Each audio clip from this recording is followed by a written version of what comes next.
বলতে গেলে একটা ইন্টারেক্টিভ এক্সামের মতো হবে আর কি আপনাদের জন্য।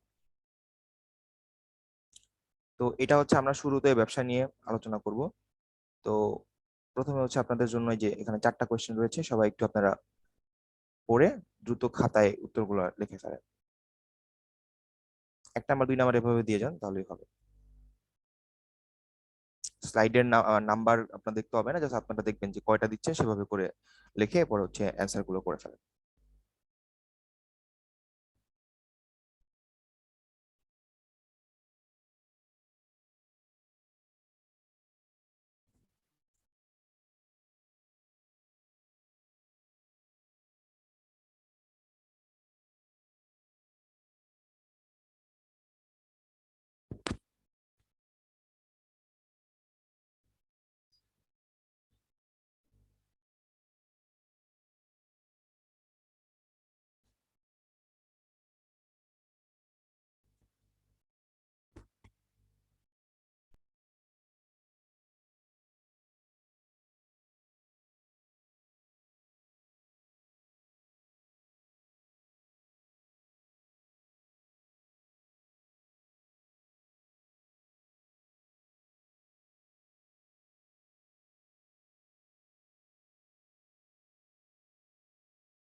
আপনাদের তো হয়েছে আই গেস। জি ভাইয়া। 4টা এমসিকিউ সময় লাগার কথা নয়। তো দেখেন আমাদের উত্তরগুলো মিলে ফেলেন ইন দ্য মিনটাইম। 1 নাম্বারটা হচ্ছে যে উদ্দেশ্য নয়, এটা হচ্ছে গতিশীল দৃষ্টিভঙ্গি হবে। নাম্বার 2 হচ্ছে জাতীয় উদ্দেশ্য হচ্ছে বেকারত্ব হ্রাসকরণ। আর বৈশিষ্ট্য নয় হবে হচ্ছে দৃষ্টিভঙ্গি, ঠিক আছে। আর এখানে যে আধুনিক ব্যবসা উন্নয়নে গুরুত্বপূর্ণ ভূমিকা রাখে হচ্ছে শিল্প বিপ্লব। তো দেখেন ব্যবসার যে প্রথম পার্টটা, সেখান থেকে হচ্ছে যে ব্যবসার উদ্দেশ্য রিলেটেড প্রশ্ন সবচেয়ে বেশি থাকবে। ওকে, প্রিভিয়াস ইয়ার গুলোতে যদি আপনারা খেয়াল করেন তাহলে দেখবেন যে ব্যবসার যে উদ্দেশ্য সেগুলোকে কেন্দ্র করে এই পরীক্ষায় মোটামুটি বেশি প্রশ্ন আসছে। এবং এখান থেকে রিটেন আসার অত চান্স নাই, বাট এমসিকিউ আসার খুব ভালো একটা চান্স রয়েছে। এবং সেটা অবশ্যই ঢাকা বিশ্ববিদ্যালয় এবং অন্যান্য বিশ্ববিদ্যালয় দুটার পার্সপেক্টিভ বলতেছি। মিলিয়েছেন? কারো কোনো কোয়েশ্চেন আছে? ভাইয়া হুম, 2 বলেন। নাম্বারটা বেকারত্ব আসলে কেন? এটা আমার ভুল হয়েছে। দেখেন এখানে জাতীয় উদ্দেশ্য বলছে, ঠিক আছে। যদি আমরা একটা উদ্দেশ্যের দিকে তাকাই, আমরা একটা উদ্দেশ্যের দিকে যাই। আচ্ছা, তো দেখেন এখানে উদ্দেশ্যের দিকে জাতীয় উদ্দেশ্যের মধ্যে বেকারত্ব দূরীকরণ আছে, ঠিক আছে। আর আমাদের যে অপশনগুলো আলাদা ছিল, আহ এগুলো কি মনে রাখতে হবে? জি, আপনাদের মেইনলি উদ্দেশ্যগুলো মনে রাখতে হবে, ঠিক আছে। যে কোনটা কোনটার মধ্যে আছে সেটা মনে রাখতে হবে, এমসিকিউ তো এভাবেই আসে। ওকে, আচ্ছা এবং আচ্ছা আমার এটা যেটা দেওয়া সেটা প্রিভিয়াস কোন একটা ইয়ারে এসেছে ইনশাআল্লাহ, ঠিক আছে। আচ্ছা। আর এখানে অনেকগুলো প্যাচ থাকে, যেমন দেখেন জীবনযাত্রা মান উন্নয়ন, এটাও আমাদের মনে হয় জাতীয় উদ্দেশ্যের মধ্যে পড়ে, ঠিক আছে। আসলে এটা হচ্ছে আমাদের তার মানে অর্থনৈতিক উদ্দেশ্য। বোঝা যায় না কেমন। হ্যাঁ হ্যাঁ হ্যাঁ, এই কারণেই এই টপিকটা মোটামুটি পরীক্ষায় আসে। আচ্ছা, হ্যান্ড রেজ এগুলো করছেন। মুখস্থ করে ফেলবো ভাইয়া? জি, মুখস্থ করে ফেলবো এগুলো? এগুলো মুখস্থ করবেন বলতে হচ্ছে মুখস্থর মতো করে ফেলবেন। ওকে, মুখস্থ তো আসলে সবসময় মনে রাখবে না, টেকনিক্যালি করবেন, দেখবেন যে মুখস্থ মানে করা লাগতেছে না, মোটামুটি পড়লে হয়ে যাচ্ছে। ওকে, পার্সপেক্ট দেখবেন যে যেমন দেখেন বেকারত্ব দূরীকরণ, বেকারত্ব সমস্যাটা কিন্তু একটা জাতীয় সমস্যা। ব্যবসাটা হচ্ছে এটা দূর করতেছে। তার মানে কি, সে জাতির উদ্দেশ্যে তার যে কাজটা সেটা ফুলফিল করতেছে। ওকে, এই যে কর্মসংস্থান সুযোগ সৃষ্টি, এটাও কিন্তু জাতীয় উদ্দেশ্যের মতো মনে হয় না? কর্মসংস্থান মেইনলি হচ্ছে আমাদের যে অর্থনৈতিক বা মানবিক দিকের মধ্যে পড়ে, ঠিক আছে। এই যে দেখেন সামাজিক উদ্দেশ্যের মধ্যে পড়ছে কর্মসংস্থান। ভাই এই কোশ্চেন গুলো খুবই কনফিউজ করে, একদম পাশাপাশি অ্যান্সার মনে হয়। এই কারণে কিছু কিছু টপিকটা হচ্ছে আসলে একদম আপনাদের মানে ফার্মলি ধরে করতে হবে, তার মধ্যে এটা হচ্ছে একটা উদ্দেশ্য। ওকে, ভাইয়া, সবগুলো কর টপিক। প্রদান করা ব্যবসার কোন ধরনের উদ্দেশ্য? কর হচ্ছে অর্থনৈতিক এবং এটা রাজনৈতিক বলা যায়, বাট মেইনলি হচ্ছে অর্থনৈতিক ধরবো আমরা, আবার জাতীয় উদ্দেশ্য ধরা যায়, বাট মেইনলি অর্থনৈতিক দিকে আমরা চিন্তা করি।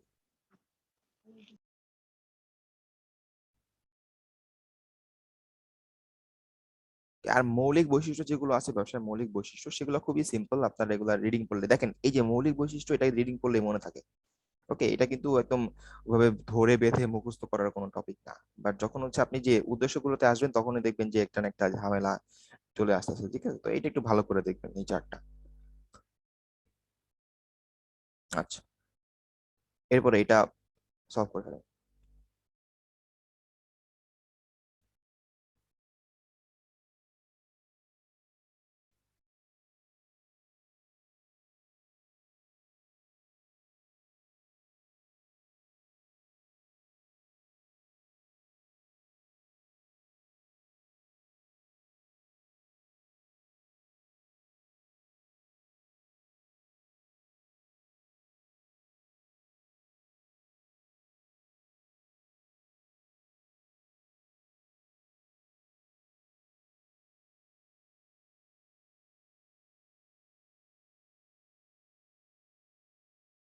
আপনারা কিন্তু সিরিয়ালি যে 1 2 3 4 লিখবেন, মানে স্লাইডের সিরিয়ালটা মেনটেন করার দরকার নাই, মানে এটা হচ্ছে 5 নাম্বার থেকে শুরু হবে আর কি।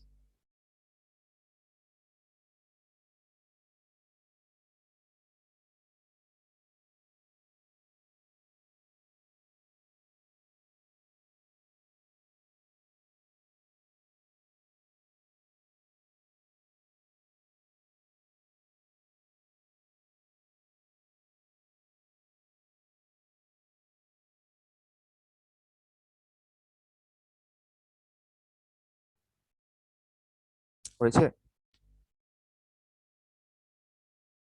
জি ভাইয়া। ওকে, তো আসেন আমরা সলভ করি। ইস্পাত যৌগিক শিল্প, এটা নিয়ে তো কারো কোনো ডাউট নেই আই গেস, তাই না? ভাই কি অ্যান্সার সহ প্রশ্নগুলো শো করতেছেন? জি জি, মানে অ্যান্সারটা হচ্ছে পরে, আগে হচ্ছে এখানে কোয়েশ্চেন রয়েছে, এরপরে অ্যান্সার করতে ও হবে। আচ্ছা আচ্ছা আচ্ছা, ঠিক আছে, সরি ভাই। ওকে, ইটস ওকে। এরপর হচ্ছে জুতা কোন শিল্পের অন্তর্ভুক্ত? জুতা হচ্ছে প্রক্রিয়া ভিত্তিক, কারণ হচ্ছে অনেকগুলো প্রসেস করতে হয়, ফার্স্টে চামড়া, চামড়া থেকে অনেক ধাপে ধাপে এই জুতাটা তৈরি করা হয়, তাই প্রক্রিয়া ভিত্তিক।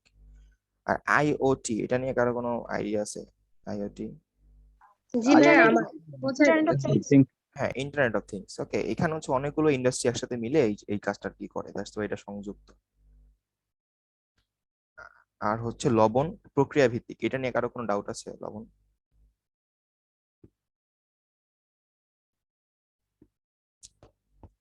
কারণ দেখেন লবণটা হচ্ছে আমরা কি করি মেনলি সমুদ্রের পানি থেকেই মানে এটা করা হয়, প্রসেস করে করা হয়, বাট এরপরে প্রস্তুত শিল্প কিন্তু বলা যায় সেটাকে। না? জি, প্রস্তুত শিল্প। প্রস্তুত শিল্প না। দেখেন কিন্তু কেননা দেখেন লবণটা আপনি যখন যেটা করতেছেন, মানে যে সমুদ্র থেকে তো এটা ফার্স্ট হচ্ছে প্রসেস করা হয়, এরপরে কিন্তু সেই সেই লবণটাই আপনারা ইউজ করতে পারেন না। সেটার কি করতে হয়, কারখানায় নিতে হয়, সেটার আবার রিফাইন করতে হয়। ওকে, রিফাইন করে দেন হচ্ছে মানুষজনের ব্যবহার উপযোগী করতে হয়, ঠিক আছে? এটা হচ্ছে in a sense kind of নিষ্কাশন শিল্প, কারণ সমুদ্রের পানি থেকে আমরা এটাকে নিচ্ছি এবং তারপরে সেটাকে আবার প্রসেস করে দেন হচ্ছে আমরা নিয়ে আসতেছি। বুঝতে পেরেছেন? মানে একদম ফাইনাল যে লবণটা আছে সেই লবণটা কিন্তু আমাদের প্রসেস করেই আসতেছে, কারণ আমরা যে একদম যে লবণটা পাই সেটা কিন্তু ব্যবহার উপযোগী না, কারণ তার মধ্যে হচ্ছে যে খাদ্য গুণাগুণ কম থাকে। ওকে, এবং সেটা হচ্ছে ক্লিয়ার অত ভালো ক্লিয়ার। হয় না, ঠিক আছে? এই কারণেই। বুঝতে পেরেছেন আই গেস, তাই না? ওকে, ঠিক আছে। এখানে একটু একটু কনফিউজড কোশ্চেন গুলো থাকবে মাঝে মধ্যে এক্সামে, বাট আপনারা যদি একটু মাথা খাটান দেখবেন যে খুলে গেছে চট। আচ্ছা, তো আসেন আমি এটা নিয়ে আর কি একটু স্লাইডে আবার ওই পার্টটা অ্যাড করেছিলাম, এই প্রকারভেদের পার্টটা। ওকে, মেইনলি হচ্ছে আমরা শিল্পকে দুইটা ভাগে ভাগ করতে পারি, একটা হচ্ছে প্রাথমিক, একটা হচ্ছে মাধ্যমিক। প্রাথমিক পার্টের মধ্যে আমার প্রযোজন প্রজনন এবং নিষ্কাশনটা রয়েছে। আর মাধ্যমিকের মধ্যে হচ্ছে উৎপাদন, নির্মাণ এবং সেবা পরিবেশক। উৎপাদনকে আবার আমরা প্রস্তুত, তারপর হচ্ছে সার্জন, ঠিক আছে, যান্ত্রিক, এগুলোকে নানা নামে আমরা ইউজ করতে পারি। আর নির্মাণ তো হচ্ছে নির্মাণের জন্যই, আর সেবা পরিবেশক হচ্ছে যে গ্যাস, বিদ্যুৎ, টেলিফোন, ব্যাংক, বীমা ইত্যাদি। আচ্ছা, আমাকে একজন একটু বলেন তো যে সেবা পরিবেশক শিল্প, আচ্ছা আমি নাম বলি, নাম জিজ্ঞেস করে বলি তাহলে বেটার হবে। আহ সাব্বির শিকদার আছেন? জি ভাইয়া। হ্যাঁ, জি ভাইয়া। আচ্ছা, আপনি হচ্ছে সেবা পরিবেশক শিল্প এবং প্রত্যক্ষ সেবা, এই দুইটার মধ্যে একটু পার্থক্য বলেন তো। আচ্ছা। আহ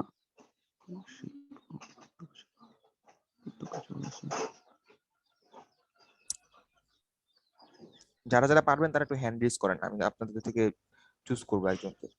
তো ভাইয়া এটা আর কি আমি অনেক আগে পড়ছি, একটু ঘোলাই যেতেছে, আমি দেখি আচ্ছা নাই আর কি আচ্ছা নগদে, অনেক আগে আচ্ছা, পড়ছি তো তাহলে প্রথম দিক থেকে। হ্যাঁ, শান্ত হোসেন উনি হাত তুলেছেন, আপনি বলেন তো শান্ত হোসেন। জি ভাইয়া, সেবা পরিবেশক শিল্প আর হচ্ছে প্রত্যক্ষ সেবার মধ্যে পার্থক্য হচ্ছে হলো প্রত্যক্ষ সেবা হচ্ছে দাতা এবং বিক্রেতা দুজনে উপস্থিত থাকতে হয়। আর সেবা পরিবেশক শিল্প হচ্ছে যেমন যে গ্যাস বিদ্যুৎ এটা দাতা গৃহীতা উপস্থিত থাকে না, শুধু দাতার উপাদানগুলো উপস্থিত থাকে। ঠিক আছে। আর এটা হচ্ছে দেখেন যে প্রত্যক্ষ সেবা কিন্তু ধরেন হচ্ছে শিল্পের মধ্যে ভাবে পড়তেছে না, কারণ ছোটখাটো কাজ, স্বাধীন কাজ বলা যায়। আর সেবা পরিবেশক কিন্তু এর অনেক বৃহৎ আকারে হচ্ছে, ইন্ডাস্ট্রি সেগুলো বলা যায়। পেশা হিসেবেও ধরা যায় ভাইয়া। হ্যাঁ হ্যাঁ, ঠিক আছে, ওকে। সবাই কি বুঝতে পেরেছেন? জি ভাইয়া। ওকে, এইসব বিষয়গুলো খেয়াল রাখবেন, বুঝছেন? রিটেন যার পার্টের জন্য এটা কিন্তু একটা সুন্দর প্রশ্ন যে সেবা পরিবেশ শিল্প এবং হচ্ছে আমাদের এই যে প্রত্যক্ষ সেবার মধ্যে পার্থক্য কি হতে পারে। তখন যদি আপনারা দুইটার বৈশিষ্ট্য বলে দেন সামান্য করে, কারণ বেশি জায়গা পাবেন না আপনারা প্রশ্নের জন্য, এটা স্বাভাবিক। তো সেই সেই অনুযায়ী সেটাকে বেস করে আপনারা হচ্ছে সলভ করবেন। ওকে, পাবেন না তো বড় করারও সুযোগ থাকবে না। আবার হচ্ছে আচ্ছা আমাদের, আচ্ছা বলেন। ভাইয়া হচ্ছে যে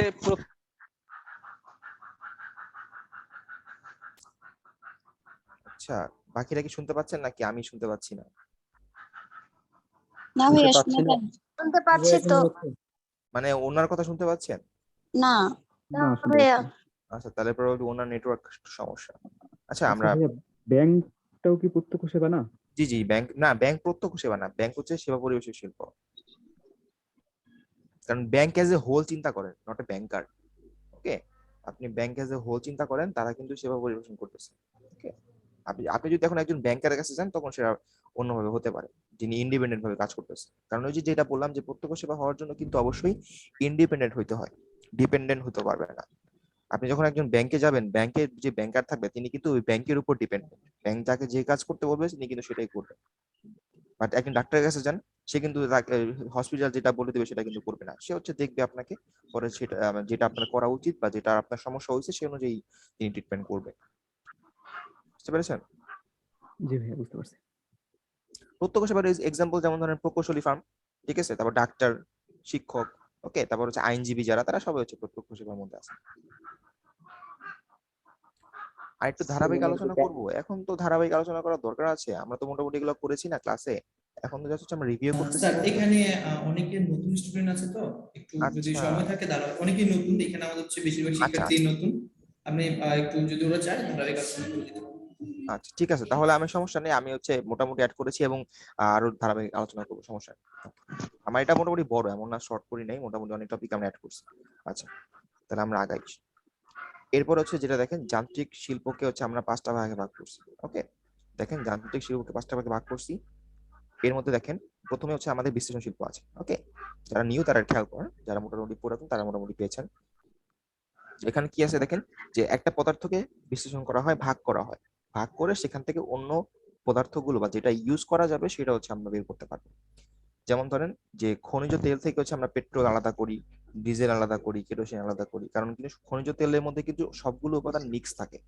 তখন হচ্ছে আমরা ফ্যাক্টরিতে গিয়ে সেটাকে প্রসেস করি, প্রসেস করার পরে যেটা আমাদের দরকার সেটা আমরা বের করে নিয়ে আসি। এরপর হচ্ছে যৌগিক শিল্প। যৌগিক শিল্প কি করা হয়, যে যখন পৃথক পৃথক পদার্থের সংমিশ্রণে, ওকে, একটা দেখেন বিশ্লেষণ করা হয়, আরেকটার মধ্যে সংমিশ্রণ করা হয়, ঠিক আছে। যেমন ইস্পাত, ঠিক আছে, ইস্পাত, তারপর সিমেন্ট, সার, সাবান, এই সবগুলো মোটামুটি যে অনেকগুলো জিনিস মিক্স করে দেন তৈরি করা হয়। মানে আমাদের চিন্তাগুলো কিন্তু মোটামুটি এই যৌগিক শিল্প কিন্তু অনেক, ওকে, মোটামুটি বাংলাদেশে মোটামুটি অনেক যৌগিক শিল্পই আছে, কারণ তারা হচ্ছে অনেক জিনিসপত্র নর্মালি তো দেখেন যে একটা প্রোডাক্ট তৈরি করতে গেলে বা কোনো কিছু তৈরি করতে গেলে অনেক কিছু লাগে, দেন হচ্ছে সেগুলোকে প্রসেস করে দেন হচ্ছে যারা এন্ড ইউজার তাদের কাছে নিয়ে যাওয়া হয়। এরপর হচ্ছে দেখেন প্রক্রিয়া ভিত্তিক শিল্প। এই যে যেটা আমরা একটু আগে বলেছিলাম যে প্রক্রিয়া ভিত্তিক শিল্পটা কি, যে একদম শুরু থেকে শেষ পর্যন্ত এটা রূপান্তর করে করে সামনে আগায়। যেমন আমরা তুলা থেকে বস্ত্র, ওকে, ফার্স্টে তুলা, এরপর সুতা আসে, সুতা থেকে কাপড় তৈরি করা হয়, কাপড় থেকে দেন সেটাকে সেলাই করে বা গার্মেন্টসে অন্যভাবে প্রসেস করে দেন হচ্ছে আমরা যে বস্ত্র, যেটা পরিধান করার বস্ত্র সেটা পাই। পরে আখ থেকে চিনি, ঠিক আছে, তারপর পাট থেকে থলে, ওকে।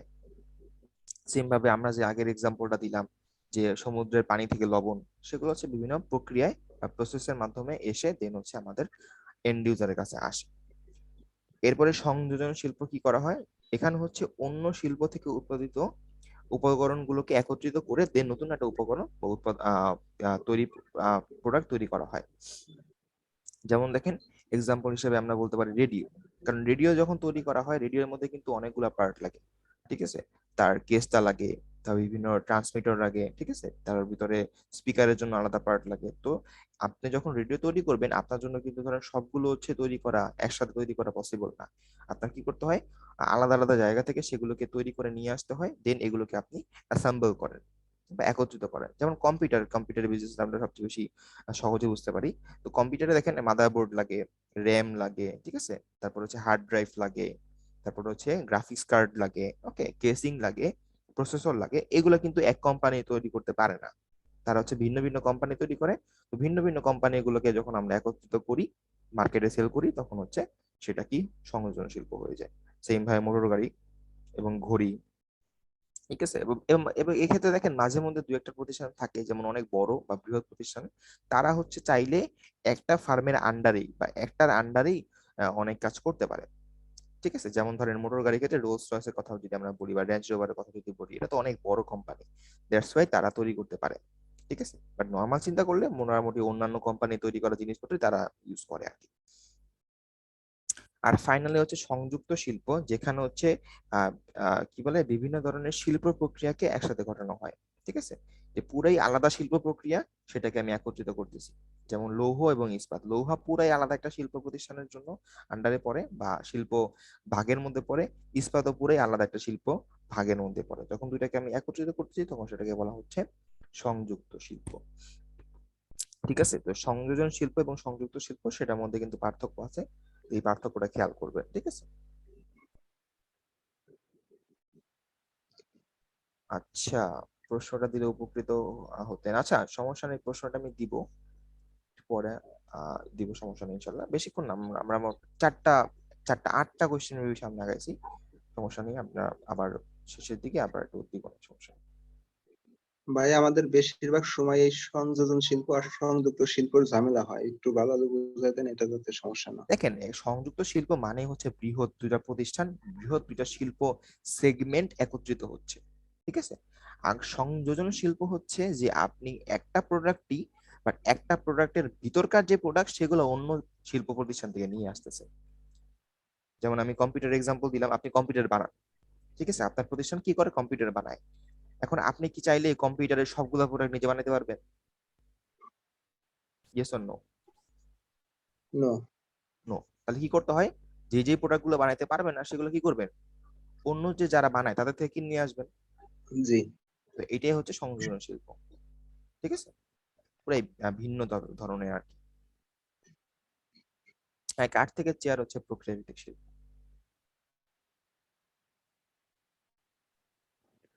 ভাইয়া ভাইয়া আমি এখানে একটা বইতে দেখছিলাম যে যান্ত্রিক শিল্প বা প্রস্তুত শিল্প 4 প্রকার, কিন্তু এখানে তো 5 প্রকার আছে, আসলে কোনটা ধরলাম? এখানে দেখেন বই এই প্রকারভেদের সংখ্যা নিয়ে আপনাদের চিন্তা করতে হবে না, ঠিক আছে, আপনারা জাস্ট নামগুলোকে মনোযোগ দেন, কোনটার আন্ডারে কি সেটা কখনোই কয় প্রকার কি ধরনের কি এই ধরনের প্রশ্ন আসে না, কোনটার আন্ডারে কি কোনটার এক্সাম্পল কি সেটা হচ্ছে বেশি গুরুত্বপূর্ণ, ঠিক আছে। অনেক বইয়ে 3 প্রকার 4 প্রকার সেটা আমাদের দেখার বিষয় না, আমরা মেইনলি দেখবো হচ্ছে যে কোন শিল্পের আন্ডারে কি আছে, দ্যাটস ইট। ওকে, আরেকজন প্রশ্ন করতে চাচ্ছিলেন, বলেন। ভাইয়া এখানে যৌগিক শিল্পে আছে ইস্পাত, হ্যাঁ, আর সংযুক্ত শিল্পে আছে ইস্পাত, তাহলে লৌহ এবং কিরকম? ইস্পাত দেখেন, নট অনলি ইস্পাত, লৌহ এবং ইস্পাত, লৌহ ও ইস্পাত দেখেন, লৌহ হচ্ছে আলাদা, এখানে লোহা বানায়, দেখেন খেয়াল করেন, লোহা বানায় কিন্তু পুরো আলাদা একটা কোম্পানি বা আলাদা শিল্প প্রতিষ্ঠান, ঠিক আছে। আবার ইস্পাত শিল্প এটাও কিন্তু বানানোর জন্য আলাদা মেশিন লাগবে। বাট যখন হচ্ছে আপনি একটা প্রতিষ্ঠান দিলেন যেখানে আপনি লোহা এবং ইস্পাতকে একসাথে বানাচ্ছেন, ঠিক আছে, দুইটা ফার্ম আলাদা আলাদা করে দিয়ে, তখন সেটা হচ্ছে সংযুক্ত শিল্প। হ্যাঁ, বুঝছি ভাইয়া। ওকে, ভাইয়া লোহা কোন শিল্পের উপাদান? লোহা হচ্ছে লোহা হচ্ছে মেইনলি বিশ্লেষণই হয়, কারণ লোহার মধ্যে তো হচ্ছে নর্মালি লোহা দিয়ে লোহা বানায়, ঠিক আছে, লোহাকে পিউরিফাই করে লোহা বানায়, লোহা গলায়া, লোহার মধ্যে এক্সট্রা কিছু অ্যাড করে না। বা ইস্পাত বানাইতে গেলে অনেক কিছু অ্যাড করা লাগে, তো এটা হচ্ছে যৌগিক। হ্যান্ড রেজ ভাইয়া কোশ্চেন বলেন। আমার একটা প্রশ্ন ছিল, জি বলেন। মানে প্রশ্ন তো এরকম আছে যে কেরোসিন কোন শিল্পের অন্তর্গত? কেরোসিন, হ্যাঁ, এখানে উত্তোলন দেবো নাকি বিশ্লেষণটা দেবো, কোনটা বিশ্লেষণ দিবেন, কারণ কেরোসিন বিশ্লেষণ? কিন্তু ডিরেক্টলি উত্তোলন করতে পারবেন না। এটা হচ্ছে যে অনেকগুলোর মিক্স থাকে, ঠিক আছে, দেন হচ্ছে সেটাকে বিশ্লেষণ করে দেন কেরোসিনটা পাওয়া যায়, একদম জেনুইন কেরোসিন যেটা আর কি বলতেছি। জি ভাই, ধন্যবাদ। আর কারো কোনো কনফিউশন? ওকে, বেশি বেশি প্রশ্ন করবেন, তাহলে আপনাদেরও সমস্যাগুলো কেটে যাবে এবং অন্যান্যদেরও সমস্যাগুলো কেটে যাবে ইনশাআল্লাহ। ওকে, তাহলে আমরা আগাই।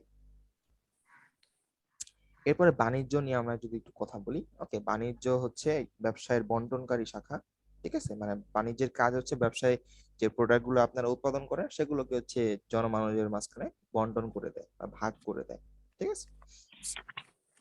তো মেইনলি এখানে দুইটা কাজ করা হয় বাণিজ্যের মধ্যে, একটা হচ্ছে বিনিময় আর একটা হচ্ছে বিনিময় সহায়ক সেবা, ঠিক আছে, এটা নিয়ে আমরা সামনে আসতেছি। আর কোয়েশ্চেন নেও কেউ না করলে একটু মিউট করে রাখবেন, কারণ অনেক সময় যে সাউন্ড চলে আসে তখন মনে হয় যে কেউ একজন মেবি কোশ্চেন করতেছে। যখন কোশ্চেন করবেন তখন হচ্ছে আপনারা আনমিউট করে কোশ্চেন করবেন ইনশাআল্লাহ। আচ্ছা, তাহলে দেখেন বিনিময়ের যে কাজ আছে, বিনিময় মেইনলি হচ্ছে দুইটা কাজ করে, একটা হচ্ছে দুই ভাবে কাজ করে, একটা হচ্ছে অভ্যন্তরীণ বিনিময়ের কাজ করে আর একটা হচ্ছে বৈদেশিক যে বিনিময় সেটা কাজ করে। ওকে, অভ্যন্তরীণ বিনিময় কাজটা হচ্ছে মেইনলি পাইকারি এবং খুচরার কাজ, ঠিক আছে। আর বৈদেশিক বিনিময়ের জন্য আমদানি, রপ্তানি এবং পুনঃরপ্তানি, ঠিক আছে। তো আমদানি তো বুঝতেছি, যখন হচ্ছে আমি প্রোডাক্ট কি করি অন্য দেশ থেকে আমি আমার দেশে নিয়ে আসি, যেমন বাংলাদেশ হচ্ছে প্রতি বছরই অনেক কিছু আমদানি করে এবং বাংলাদেশ মেইনলি আমদানি নির্ভর দেশ, কারণ বাংলাদেশে সব প্রোডাক্ট গুলো তারা সাফিসিয়েন্ট স্কেলে প্রডিউস করতে পারে না।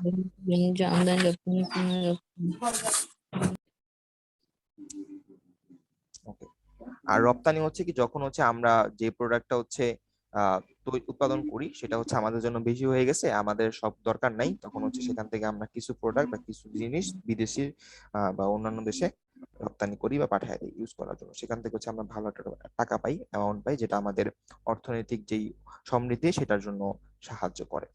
আর পুনরপ্তানি মানে কি, আপনি হচ্ছে একটা প্রোডাক্ট আমদানি করলেন, আমদানি করে দেন হচ্ছে আবার সেটাকে অন্য দেশে রপ্তানি করলেন, ঠিক আছে, সেটাকে বলা হচ্ছে পুনরপ্তানি, মানে আমদানি করে আমার দেশে নিয়ে আইসা সেটাকে আবার অন্য দেশে নিয়ে যাও, দ্যাট ইজ কল্ড পুনরপ্তানি।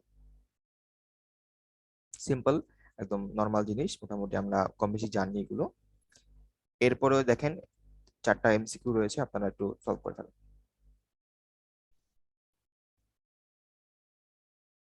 এটা নিয়ে আমরা পরের স্লাইডে পড়বো, ঠিক আছে, সলভ করে ফেলেন, দেন হচ্ছে এটা নিয়ে প্রশ্নগুলো আমরা পরের স্লাইডে পরের পার্টে আর কি আমরা দেখব।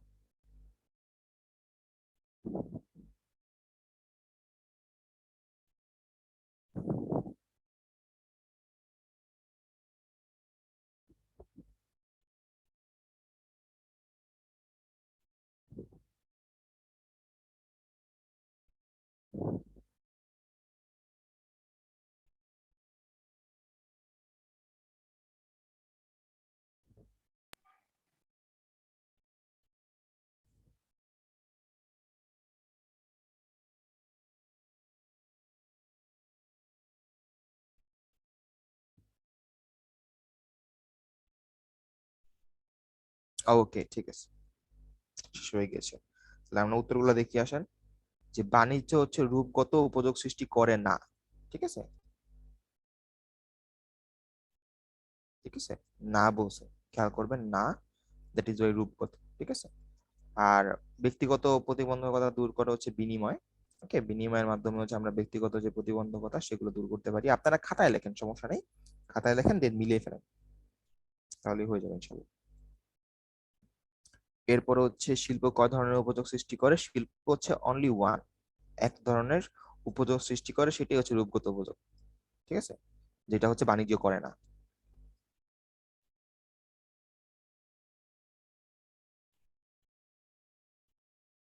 আর এরপরে হচ্ছে যে কোন পণ্যকে ক গ্রেড পণ্য বলা হলে সেটাকে বলা হচ্ছে প্রমিতকরণ, ঠিক আছে। ওকে, তাহলে আসেন আমরা এখন দেখি যে উপযোগের বিষয়টা কি। তো উপযোগ হচ্ছে মেইনলি কাজ করে যে অভাব পূরণের ক্ষমতা নিয়ে, ঠিক আছে, অভাব পূরণের ক্ষমতা নিয়ে উপযোগ কাজ করে, ঠিক আছে। আর এক্ষেত্রে দেখেন অন্যান্য যদি আমরা দেখি যে শিল্প হচ্ছে মেইনলি রূপগত উপযোগ সৃষ্টি করে, ঠিক আছে, শিল্প রূপগত উপযোগ সৃষ্টি করে। এরপরে বিনিময় যেটা হচ্ছে আমরা ক্রয় বিক্রয় হিসেবে চিন্তা করি, সেটা হচ্ছে সত্যগত বা ব্যক্তিগত উপযোগ সৃষ্টি করে। সত্যগত বা ব্যক্তিগত। পরিবহন করে হচ্ছে স্থানগত। ভাইয়া এখানে একটা প্রশ্ন ছিল। কি বলেন? ভাইয়া কথা হচ্ছে আজকে আমি একটা এখানে দেখলাম যে বিক্রয় কিভাবে সত্যগত উপযোগ সৃষ্টি হয়। তো সেখানে শুধু বিক্রয় দেওয়া আছে আর এক পাশে দেওয়া আছে বিনিময়। তো দেখেন আমরা দেখেন বিক্রয় দেখেন দিছিলাম। বিক্রয় বিক্রয় কিন্তু আপনি কি যখন বিক্রি একজন করে, ঠিক আছে, তখন কি অপরপক্ষ ক্রয় করে না? হ্যাঁ। তাহলে অনলি বিক্রয় কখনো কি হতে পারে মাধ্যম? ক্রয় ও বিক্রয় কিন্তু দুইটা একসাথেই হচ্ছে, ঠিক আছে। আর এই ক্রয় বিক্রয়ের কাজটাকে বলা হচ্ছে বিনিময়। বুঝতে পারছেন? ও অনলি বিক্রয় কিন্তু বললে আমরা হবে না, আমাদের বলতে হবে ক্রয় বিক্রয় অথবা বিনিময়। আর অনলি বিক্রয় মানেই কিন্তু ক্রয় সেখানে আছে, কারণ কেউ ক্রয় না করতে পারলে তো আর চাইলে তো আর সে বিক্রয় করতে পারবে না, বুঝছেন নাই? ভাইয়া বলেন। ভাইয়া যদি যদি এটা বিনিময় না থাকে ভাইয়া তখন তখন তখন ক্রয় কি বা বিক্রয় বিক্রয় দেওয়া দিবেন। যাবে? ও ঠিক আছে ভাইয়া। আচ্ছা, আরেকজন কোশ্চেন করছেন, বলেন। জি, আচ্ছা ট্রেড আর পণ্য বিনিময় যদি দুটোই অপশন থাকে কোনটা দিব? পণ্য বিনিময়ও আছে এবং ট্রেডও আছে। ট্রেডও আছে। যেটা অপশনে আগে থাকবে সেটা দিবেন। জি আচ্ছা। আচ্ছা, এরপর আসেন পরিবহন। পরিবহন স্থানগত যেটা বললাম। এরপরে বীমা ঝুঁকিগত। এরপর ব্যাংক বা আর্থিক প্রতিষ্ঠান যেটা হচ্ছে আমাদের অর্থগত। এরপরে গুদামজাতকরণ, ঠিক আছে, সেটা হচ্ছে সময়গত। এরপরে বিজ্ঞাপন আমাদের প্রচারগত বা জ্ঞানগত। আর ফাইনালি প্রমিতকরণ। প্রমিতকরণটা আসলে এভাবে করে ক্লাসিফিকেশনের মধ্যে পড়ে না, সেটা হচ্ছে আমাদের মানগত। তো প্রমিতকরণটা আমরা একটু বলি। প্রমিতকরণ হচ্ছে যে আমরা দেখেন আগের এক্সাম্পল যেটা দিলাম, যে কোন পণ্যকে ক গ্রেড পণ্য বলা, মানে পণ্যর অবস্থানটা বা পণ্য কোন ক্লাসে পড়তেছে সেই ক্লাসটা ঠিক করাকে বলা হচ্ছে প্রমিতকরণ, ঠিক আছে। সেই ক্লাসটা ঠিক করাকে বলা হচ্ছে প্রমিতকরণ। আর যখন আপনি সেই ক্লাস অনুযায়ী পণ্যগুলোকে সাজাবেন এবং সেইখানে পণ্যগুলোকে ভাগ করে দিবেন, সেটাকে বলা হচ্ছে পর্যায়িতকরণ। বুঝতে পেরেছেন? একটা হচ্ছে ক্লাস ঠিক করা, ক্লাস ঠিক করাটা হচ্ছে প্রমিতকরণ। আর একটা হচ্ছে ক্লাস অনুযায়ী ভাগ করে ওই পণ্যগুলোকে ফেলা এবং সেই অনুযায়ী দাম ঠিক করা, সেটা হচ্ছে পর্যায়িতকরণ। বুঝতে পারছেন? এই দুইটার মধ্যে অনেকে প্যাচ লাগায় ফেলে, ঠিক আছে। একদম সিম্পলি চিন্তা করবেন। একটা হচ্ছে আপনি গ্রেডটা বা যেই ক্লাসটা সেটা ঠিক করবেন, আর একটা হচ্ছে যে ক্লাস অনুযায়ী ভাগ করবেন এবং তার দাম ঠিক করবেন। ভাইয়া এইসব উপযোগের ভিতরে ক গ্রেড ছাড়া অন্য কোনো গ্রেড আছে নাকি? হতে পারে। যেমন ধরেন যে আমরা যদি ইসের আমের কথা চিন্তা করি, তো কাঁচা আমকে আপনি একটা গ্রেডে ফেললেন, ঠিক আছে। আবার ধরেন যেটা হালকা হলুদ হয়েছে, মানে এখনো পাকে নাই, পাকতেছে, সেটা একটা গ্রেডে ফেললেন। আবার যেটা একদম পুরোপুরি হলুদ হয়ে গেছে, সেটা পেকে গেছে মোটামুটি, সেটাকে একটা গ্রেডে ফেললেন। আর ফাইনালি ধরেন একটা পেকে পুরোপুরি কমলা হয়ে গেছে, মানে এটা যদি কয়েকদিনের মধ্যে বিক্রি না করেন তাহলে সেটা পচে যেতে পারে, সেটাকে আপনি একটা গ্রেড করলেন। বুঝতে পারছেন? মানে গ্রেডটা কিন্তু আসলে এমন যে ক গ্রেড হইতে হবে এমন কিন্তু না, গ্রেডটা কিন্তু অনেক হইতে পারে।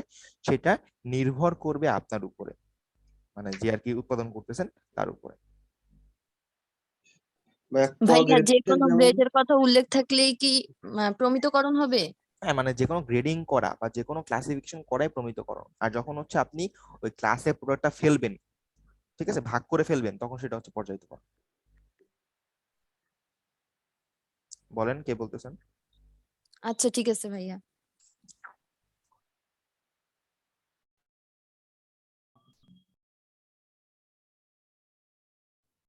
আচ্ছা, আর কারো কোনো কোয়েশ্চেন আছে? ভাই পর্যায়িতকরণটা একটু আবার বলেন। ধরেন আমি আমার ওই যে আমের এক্সাম্পল দিলাম, আমি আমের জন্য হচ্ছে এ, বি এবং সি, ঠিক আছে, তিনটা গ্রেড ঠিক করলাম। এ গ্রেডটা কি? সেটা হচ্ছে সবুজ। সবুজ যে আমগুলো থাকবে সেগুলোকে আমি এ গ্রেড রাখবো। বি গ্রেড হচ্ছে যে আমগুলো কমলা হয়েছে, ঠিক আছে, মানে হালকা সবুজ থেকে হালকা কমলা হয়েছে, সেটাকে রাখবো। আর সি গ্রেড হচ্ছে হচ্ছে ধরেন কমলা থেকে মানে কি বলে হলুদ আর কি, সরি, এটা হচ্ছে সবুজের জন্য, এটা হচ্ছে হলুদের জন্য, আর এটা হচ্ছে কমলার জন্য, ঠিক আছে। আর এই যে আমি গ্রেড গুলো ঠিক করলাম না, এটা হচ্ছে আমাদের প্রমিতকরণ। এখন হচ্ছে আমি আমগুলোকে এই গ্রেডের মধ্যে ফেললাম, যে ধরেন এ গ্রেডের মধ্যে আমার 500 আম আছে, বি গ্রেডের মধ্যে আমার ধরেন 1000 আম আছে এবং সি গ্রেডের মধ্যে ধরেন আমার 1000 আম আছে, এবং সেই অনুযায়ী আমি দাম ঠিক করলাম। এ গ্রেডের আম ধরলাম হচ্ছে আমরা ধরেন 70 টাকা করে কেজি, বি গ্রেডের আম ধরলাম ধরেন হচ্ছে 80 টাকা করে কেজি, আর সি গ্রেডের দাম ধরলাম ধরেন 90 টাকা করে কেজি। ঠিক আছে, এই যে ফেললাম এবং দাম ঠিক করলাম, এটাকে বলা হচ্ছে পর্যায়িতকরণ। জি ভাইয়া। আচ্ছা, ঠিক আছে। আর কারো কোয়েশ্চেন?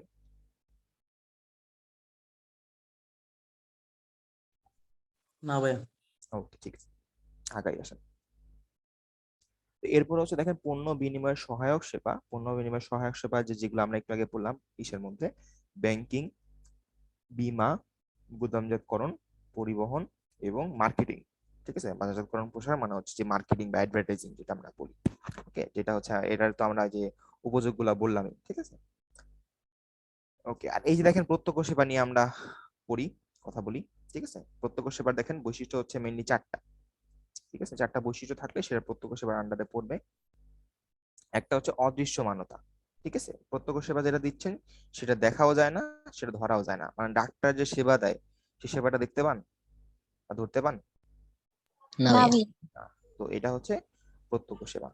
এরপরে অবিচ্ছেদ্যতা। ঠিক আছে, যে সেবা দিবে তাকে কিন্তু সেবা থেকে আলাদা করা যাবে না।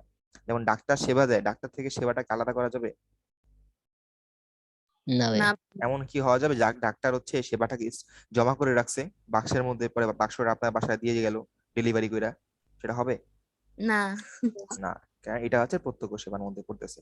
এরপর হচ্ছে বৈসাদৃশ্য, যে সেবাগুলো সমান হবে না, যেমন ডাক্তার যে সেবা দেয় এবং শিক্ষক যে পড়ায় সেই দুটো কি সেম হবে? না। না।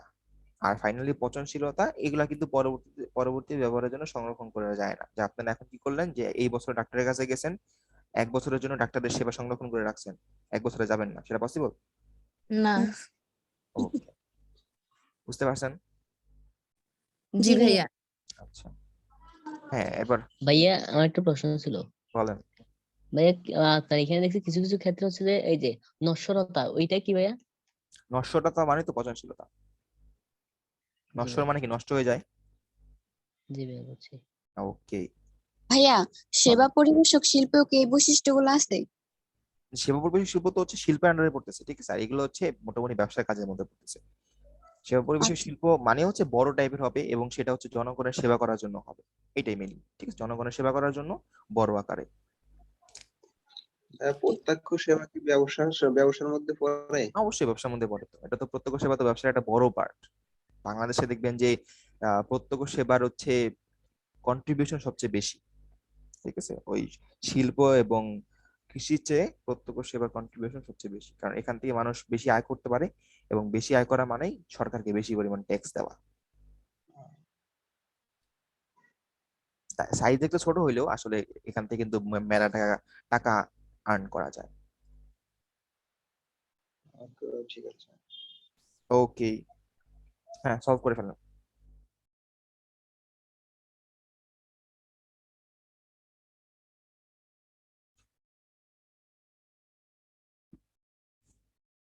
তাহলে আমাদের হচ্ছে ওইখান থেকেই এই যে কি বলে যে ব্যবসার যে মৌলিক বৈশিষ্ট্যগুলো বা মৌলিক বিষয় সেগুলো নিয়ে হচ্ছে আমাদের কথাবার্তা বলা শেষ।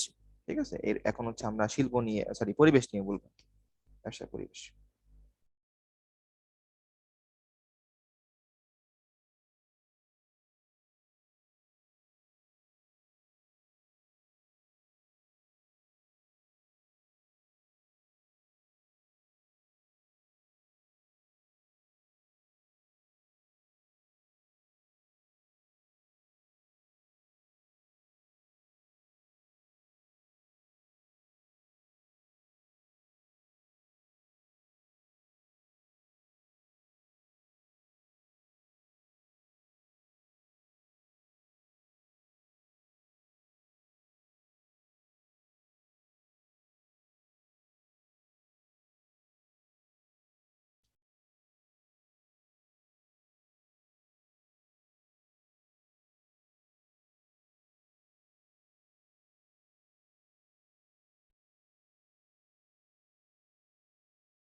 হয়েছে? জি ভাইয়া, হয়েছে। ওকে, জি ভাইয়া। আচ্ছা। মানব সম্পদ, অর্থনৈতিক পরিবেশ। এরপর হচ্ছে পরিবেশ, কোন পরিবেশ ব্যবসার আকার নির্ধারণ করে, সেটা হচ্ছে অর্থনৈতিক পরিবেশ। ঠিক আছে? তো এটা কিভাবে করে, যেমন ধরেন যে আপনি এখন ঢাকায় আছেন, ঢাকার মানুষজন হচ্ছে যেই পরিমাণ খরচ করতে ইচ্ছুক বা ঢাকার মানুষজনের যে পরিমাণ টাকা আছে সে অনুযায়ী ঢাকার যে প্রোডাক্ট গুলো সেগুলোর সাইজ ঠিক হয়। ঠিক আছে? আবার যেমন ধরেন ঢাকার বাইরে যারা আছে সেখানে মানুষজন ধরেন আরো ছোট আকারের বা তারা আর্ন করে কম বলে হচ্ছে কি তাদের যে প্রোডাক্টের সাইজটা সেটাও কম হয় বা ছোট আকারের হয়, কারণ টাকা তারা একটা টাইমে কিনতে হবে, ওই পরিমাণ টাকা দিতে পারবে না। তো এই কারণেই হচ্ছে আপনি হচ্ছে কি করতে পারবেন না, যে সেখানে বড় আকারের প্রোডাক্ট দিতে পারবেন না।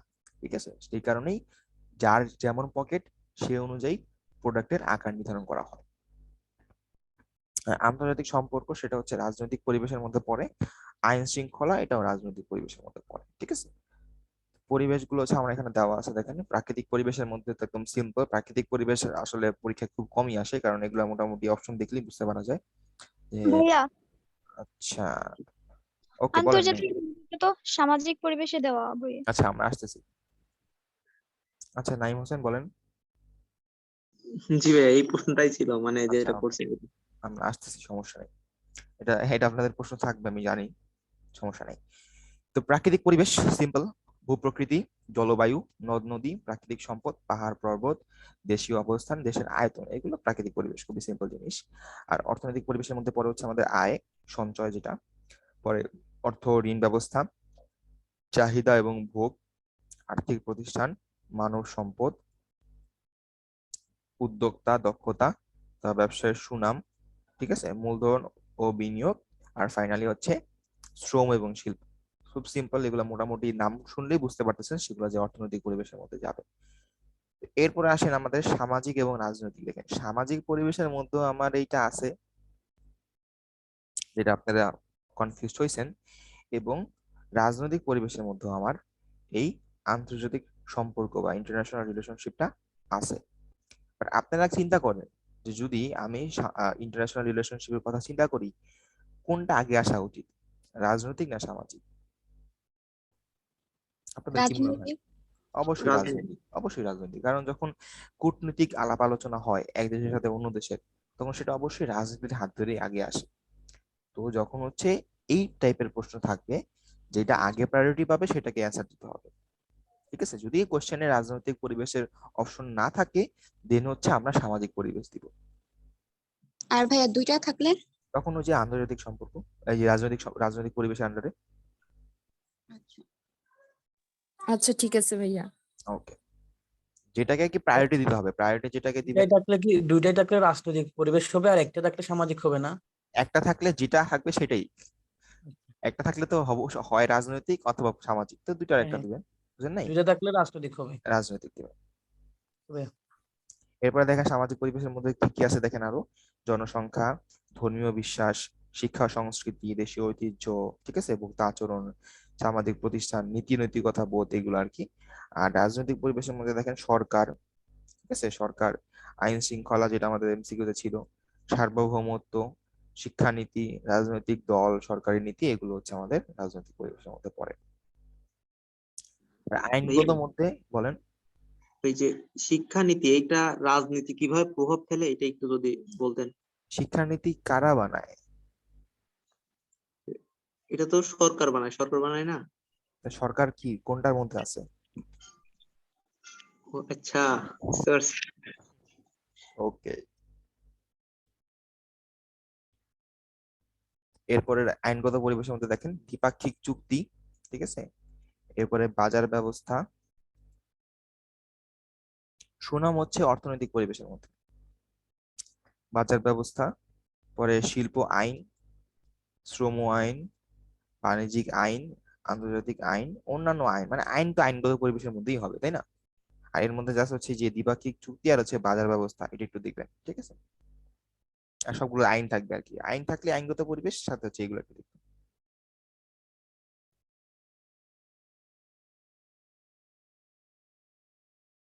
বুঝতে পেরেছেন?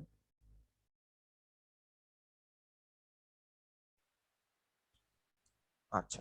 ভাইয়া আমি একটা বইতে পড়ছিলাম সুনাম, শুধু সুনাম সামাজিক পরিবেশ, আর ব্যবসায়িক সুনাম অর্থনৈতিক পরিবেশ। এখান দেখেন আমরা হচ্ছে কি নিয়ে আমরা পড়ালেখা করতেছি, ব্যবসা নিয়ে না। নর্মালি সুনাম বলতে আমরা ব্যবসায়িক সুনাম কি বুঝবো, ঠিক আছে? সামাজিক সুনাম মানে আপনার সুনাম আমার সুনাম এখানে দরকার আছে বলেন? আপনি খুব ভালো স্টুডেন্ট, আপনার খুব সুনাম আছে সমাজে, এটা আমার দরকার আছে? নাকি একটা ব্যবসা প্রতিষ্ঠানের সুনাম কতটুকু সেটা হচ্ছে আমাদের জানা দরকার, কারণ আমরা এখন বিজনেস নিয়ে পড়তেছি। বুঝতে পারছি? জি ভাইয়া বুঝছি। ওকে। এরপর হচ্ছে প্রযুক্তিগত পরিবেশ, এর মধ্যে তো আমাদের জানি সে বিজ্ঞান ও কারিগরি প্রতিষ্ঠান, পর হচ্ছে প্রযুক্তিগত যে বিষয়গুলো আছে, ঠিক আছে? এরপর হচ্ছে পলিটেকনিক্যাল প্রতিষ্ঠান, কলেজগুলো যেগুলা, এরপর হচ্ছে এই গবেষণাধর্মী প্রতিষ্ঠান, এগুলো হচ্ছে মোটামুটি। তো এই গেল হচ্ছে আমাদের মোটামুটি ব্যবসায় পরিবেশ। ব্যবসায় পরিবেশের জাস্ট এলিমেন্ট গুলো দেখবেন, এলিমেন্ট গুলোর বাইরে এক্সট্রা কিছু লাগে না, এখান থেকে রিটেন আসার চান্সও নাই অত বেশি, ঠিক আছে? মোটামুটি এমসিকিউর জন্য আর কি এগুলো। কর ও শুল্ক, কর ও শুল্ক তো মেবি ইসের মধ্যে পড়ে, অর্থনৈতিক পরিবেশের মধ্যে পড়ার কথা। আচ্ছা, এক জি, মালিকানা ব্যবসায়, অর্থনৈতিক। এক মালিকানা ব্যবসায় বলতে গেলে সবচেয়ে ছোট পড়া, ঠিক আছে? এর মধ্যে জাস্ট খুবই সামান্য জিনিস আছে, বেশি বেশি জিনিস নাই এক মালিকানা ব্যবসার মধ্যে, কারণ এখানে পড়ার অত বেশি নাই, ঠিক আছে? কারণ কোনো আইন টাইন নাই, কোনো নিয়ম কানুন নাই, আপনার টাকা আছে, আপনার মোটামুটি ব্যবসা করার জন্য একটা কি বলে যে বৈশিষ্ট্যগুলো থাকার সেগুলো আছে, আপনি দিয়ে দিবেন একটা এক মালিকানা ব্যবসা, ঠিক আছে? একক, এই কারণেই বলছে যে একক ব্যক্তি মালিকানায় গঠিত, পরিচালিত, নিয়ন্ত্রিত যে কোনো ব্যবসাকে আমরা এক মালিকানা ব্যবসা বলি, এবং এখানে কোনো পৃথক সত্তা নাই, ঠিক আছে? মানে ব্যবসায় যা মালিক তা, ব্যবসায় লাভ মানে মালিকের লাভ, ব্যবসায় লস মানে মালিকের লস।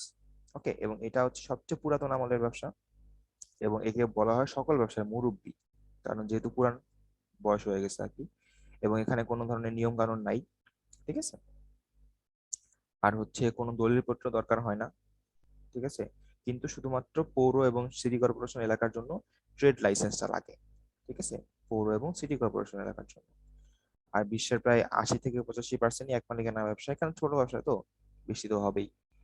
আর কর দিতে হয় একবার, ঠিক আছে? ব্যবসার কর মানে আপনার কর, মানে আপনার যা লাভ সেটা তো ব্যবসার লাভ, তার মানে যা কর আপনার সেটাই ব্যবসা। আর এখানে হচ্ছে সবচেয়ে বেশি ঝুঁকিপূর্ণ এটা, ঠিক আছে? দায় দায়িত্বের দিক দিয়ে সবচেয়ে বেশি ঝুঁকিপূর্ণ ব্যবসা হচ্ছে আমাদের এই এক মালিকানা ব্যবসা। ভাইয়া আমার একটা প্রশ্ন ছিল। হ্যাঁ বলেন। ভাই আপনি এখন বলছেন যে মানে পুরো বিশ্বের মধ্যে হচ্ছে এক মালিকানা ব্যবসা 80 থেকে 85%, ঠিক আছে?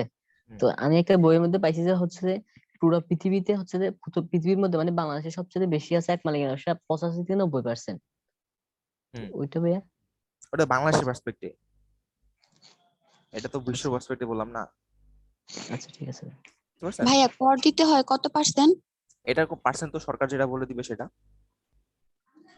কারণ এখানে দেখেন এক মালিকানা ব্যবসার যেটা লাভ সেটা হচ্ছে আপনার ব্যক্তিগত লাভ, ঠিক আছে? তো ব্যক্তিগত লাভের জন্য সরকারের একটা ফ্রেমওয়ার্ক আছে যে এই টাকার নিচে হইলে কর দিতে হবে না, এর থেকে বেশি হইলে কর দিতে হবে, কত টাকার মধ্যে দিলে কত পার্সেন্ট কর দিতে হবে, সেটা একটা সরকারের একটা ই আছে, ফ্রেমওয়ার্ক আছে। তো ফ্রেমওয়ার্কটা ই করে আপনারা দিবেন, তো এই ফ্রেমওয়ার্ক গুলো জেনে রাখবেন, এগুলো হচ্ছে আপনাদের জিকের জন্য ইম্পর্টেন্ট, ঠিক আছে? কয় টাকার উপরে কয় টাকা ই দিতে হয়, এসব আর কি, জিকে যারা আর কি ডিএনডি এক্সাম দিবেন তাদের জন্য। আপনাদের তো সবার দেখলাম যে আহ, আনুমানিক ডেট দিয়ে দিয়েছে, তাই না? পরীক্ষার ডেট আপনাদের মেবি 3 তারিখ, না জুনের 3 তারিখ, তাই না? জি জি ভাইয়া। ভাইয়া। ওকে, ভাইয়া তো মোটামুটি সেই অনুযায়ী প্রিপারেশন নেওয়া শুরু করে দিন। কেমন ইম্পর্টেন্ট যে কর পার্সেন্ট এগুলো? এটা জিকের জন্য, এটা সি ইউনিটের জন্য ইম্পর্টেন্ট না। জিকে তে যেমন বাজেট থেকে প্রশ্ন আসে না, তো সেরকম আসতে পারে, বুঝতে পারছেন? সি ইউনিটের জন্য এগুলো আসে না আসলে।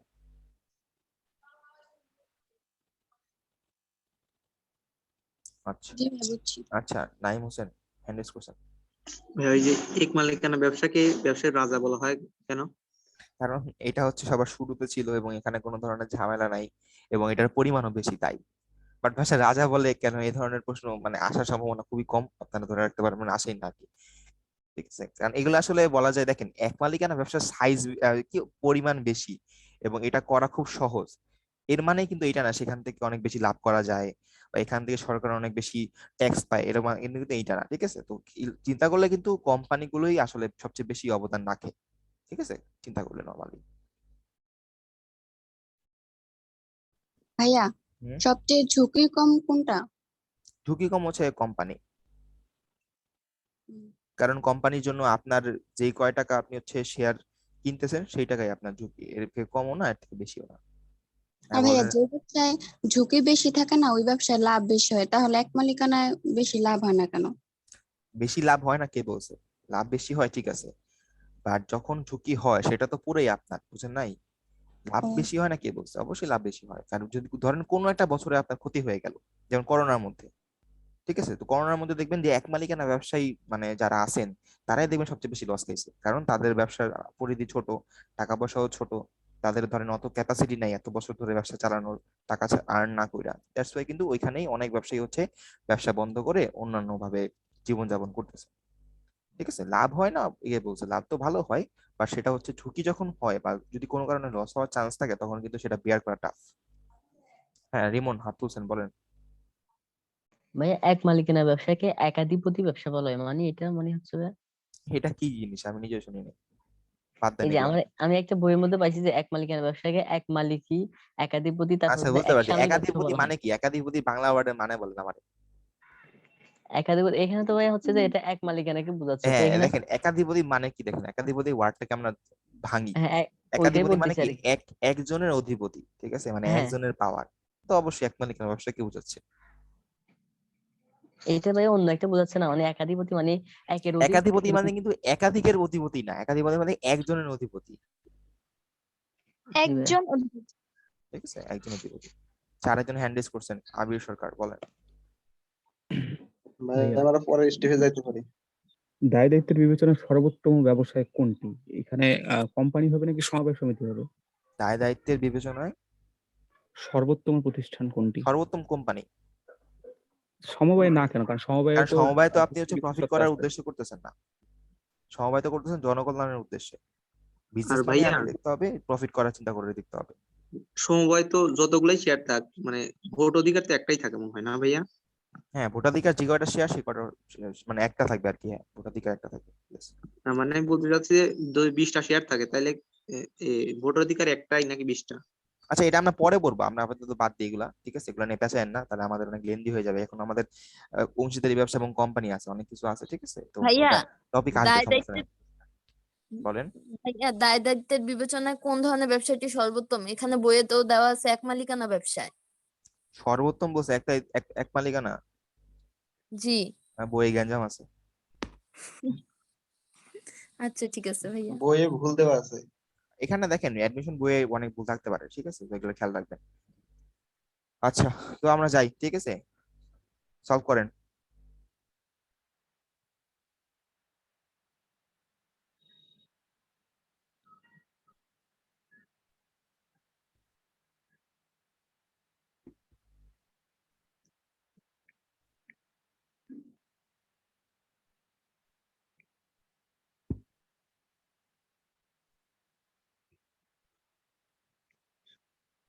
আচ্ছা, হয়ে গেছে না?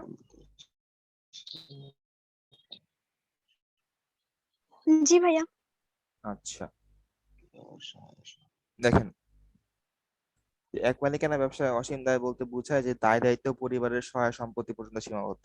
অসীম যেহেতু বলছে, কোনো লিমিট নাই। আর এক মালিকানা ব্যবসা বেশি হওয়ার কারণ হচ্ছে এটার গঠন এবং পরিচালনা সহজ। এরপরে হচ্ছে এটাও ভাই, করে ফেলেন। দেউলিয়া হওয়া পর্যন্ত সীমাবদ্ধ এটা হয় না? হ্যাঁ, এটা তো অপশনে না, কি বলছে, দেউলিয়া হওয়া পূর্ব পর্যন্ত দেখেন, দেউলিয়া হয়ে গেলেও কিন্তু আপনার সম্পত্তি বিক্রি করে দায় দেয় নিলামে তুইলা, তাই না?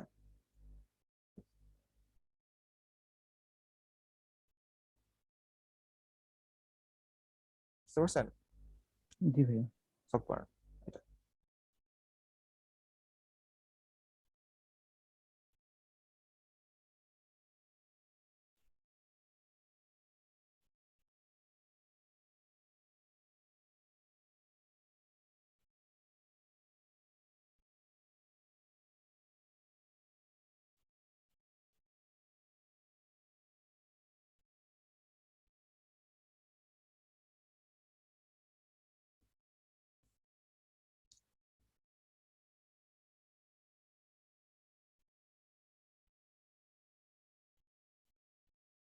হয়েছে না? সেই ওকে, জি ভাইয়া। দেখেন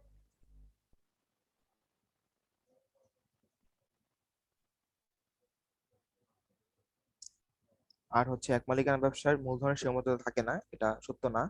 কারণ যেহেতু মানুষজন একজন মানুষ নিয়ে করতেছে, তাই এখানে মূলধনের সীমাবদ্ধতা অবশ্যই থাকে। আর ছোট হওয়ার মুখ্য কারণ হচ্ছে যে মালিকের সামর্থ্যের সীমাবদ্ধতা। ঠিক আছে, যেহেতু মালিক একা, তো তার হাতে তার পক্ষে অত বেশি চাপ নেওয়া সম্ভব না, দ্যাটস ওয়াই এটা ছোট হয়। ভাইয়া, এক মালিকানা ব্যবসায় নিবন্ধন বাধ্যতামূলক না, এটা হয় না? নিবন্ধন বাধ্যতামূলক না, এটা তো সত্য। ও সরি ভাইয়া, ঠিক আছে, আচ্ছা, বাধ্যতামূলক না। এরপর আসলে অংশীদারি ব্যবসা নিয়ে দেখি আমরা।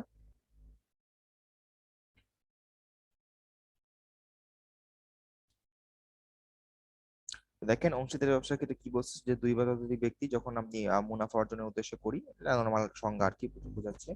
এবং অংশীদারি ব্যবসা এবং এক মালিকানার মধ্যে পার্থক্যটাই এখানে, জাস্ট মানুষের সংখ্যা বেশি আর কম। কারণ এক মালিকানা ব্যবসার মধ্যেও দায় আমার অসীম থাকে, অংশীদারি ব্যবসার মধ্যেও দায় আমার অসীম থাকে। এক মালিকানা ব্যবসার মধ্যেও নিবন্ধন করা বাধ্যতামূলক নয়, অংশীদারি ব্যবসার মধ্যেও নিবন্ধন করা বাধ্যতামূলক নয়। জাস্ট অংশীদারি ব্যবসার মেইন ভিত্তি হচ্ছে চুক্তি। ঠিক আছে, চুক্তি হচ্ছে অংশীদারি ব্যবসার প্রাণ। ঠিক আছে, চুক্তি যেটা থাকবে সেটাই আমরা পালন করবো, চুক্তি না থাকলে পালন করবো না।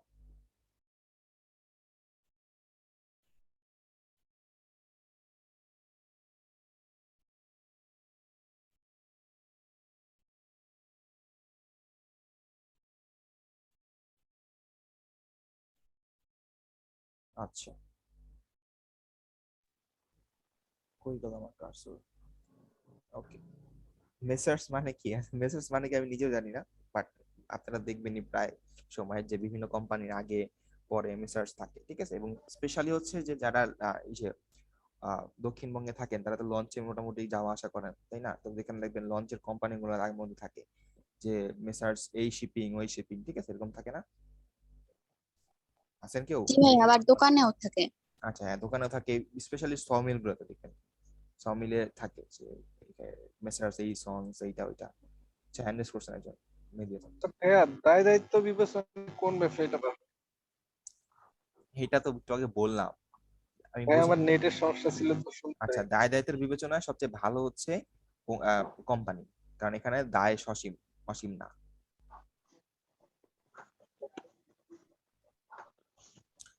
এরপরে আমরা পরের দুটিতে যাই, এটা দুটা পড়ে ফেলেন সবাই।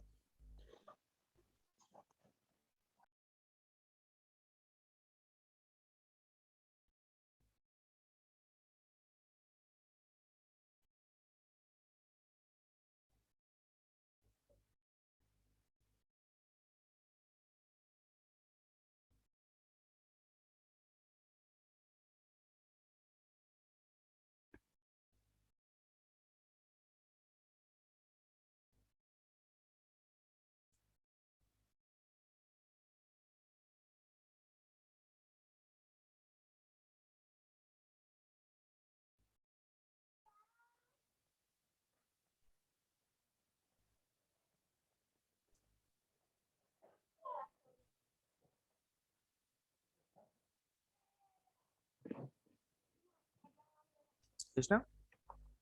এক নাম্বারটা দেখেন। এক নাম্বারটা হচ্ছে যে কোন একটি অংশীদারি ব্যবসায় নিচের কোন শর্তটি পূরণ করতে হয়। এখানে হচ্ছে তারা একে অন্যকে বিশ্বাস করবে। ঠিক আছে, কারণ যেহেতু চুক্তি মানে বিশ্বাস, যেখানে চুক্তি আসতেছে সেখানে বিশ্বাসটা চলে আসে। ঠিক আছে, তো অবশ্যই একে অপরকে বিশ্বাস করা অনেক গুরুত্বপূর্ণ। ঠিক আছে, আর আরেকটা বস্তু হচ্ছে নিচের কোনটি অংশীদারি ব্যবসার বৈশিষ্ট্য নয়, করযোগ্য সত্তা।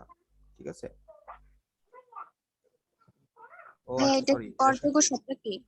এটা সবগুলো হবে, দুঃখিত, এটা উত্তর সবগুলো হবে, আমি ঠিক করে দিব না স্লাইডে। ঠিক আছে, কারণ অংশীদার ব্যবসায় কোনো করযোগ্য সত্তা নাই। এবং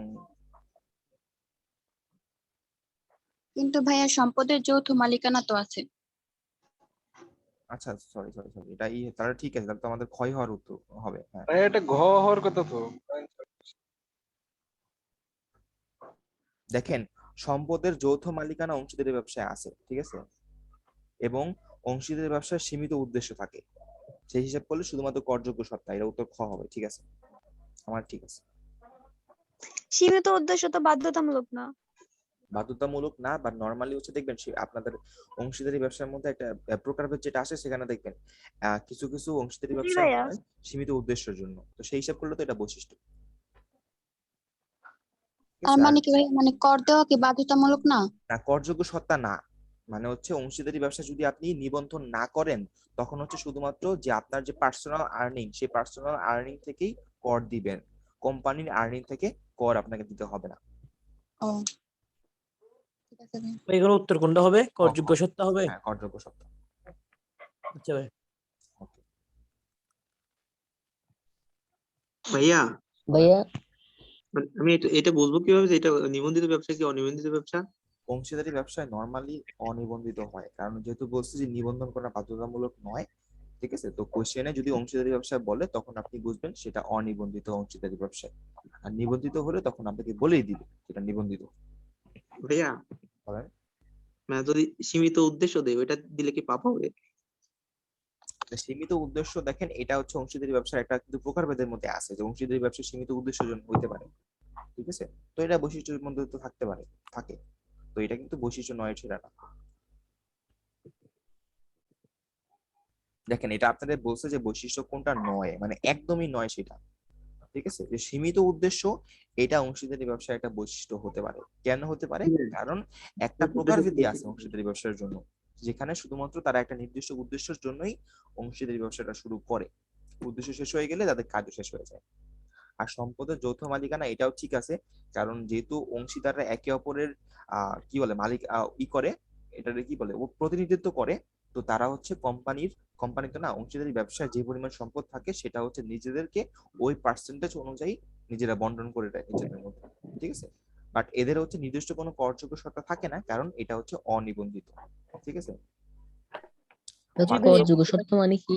করযোগ্য সত্তা মানে কর দেওয়ার জন্য যেই অবস্থাটা বা যেই কি বলে প্রিকশনস গুলো লাগে, ঠিক আছে, যেই পূর্ব শর্ত গুলো লাগে, সেগুলোকে বলা হচ্ছে, সেগুলো যদি থাকে তখন সেটাকে বলা হচ্ছে করযোগ্য সত্তা, ঠিক আছে। যেমন ধরেন আপনার আর্নিং বছরে 3 লাখ টাকার বেশি, ঠিক আছে, তখন হচ্ছে আপনি করযোগ্য সত্তার মধ্যে পড়বেন। জি ভাইয়া। আর এখানে বলছে যে কোন ব্যবসায় নিবন্ধন করা বাধ্যতামূলক, সেটা হচ্ছে যৌথ মালিকানা, যৌথ মূলধনী ব্যবসায়, এবং হচ্ছে আহ কি বলে এটাকে, সমবায় ব্যবসা। সমবায় সংগঠন, সেটার জন্য আপনাকে অবশ্যই নিবন্ধন করতে হবে।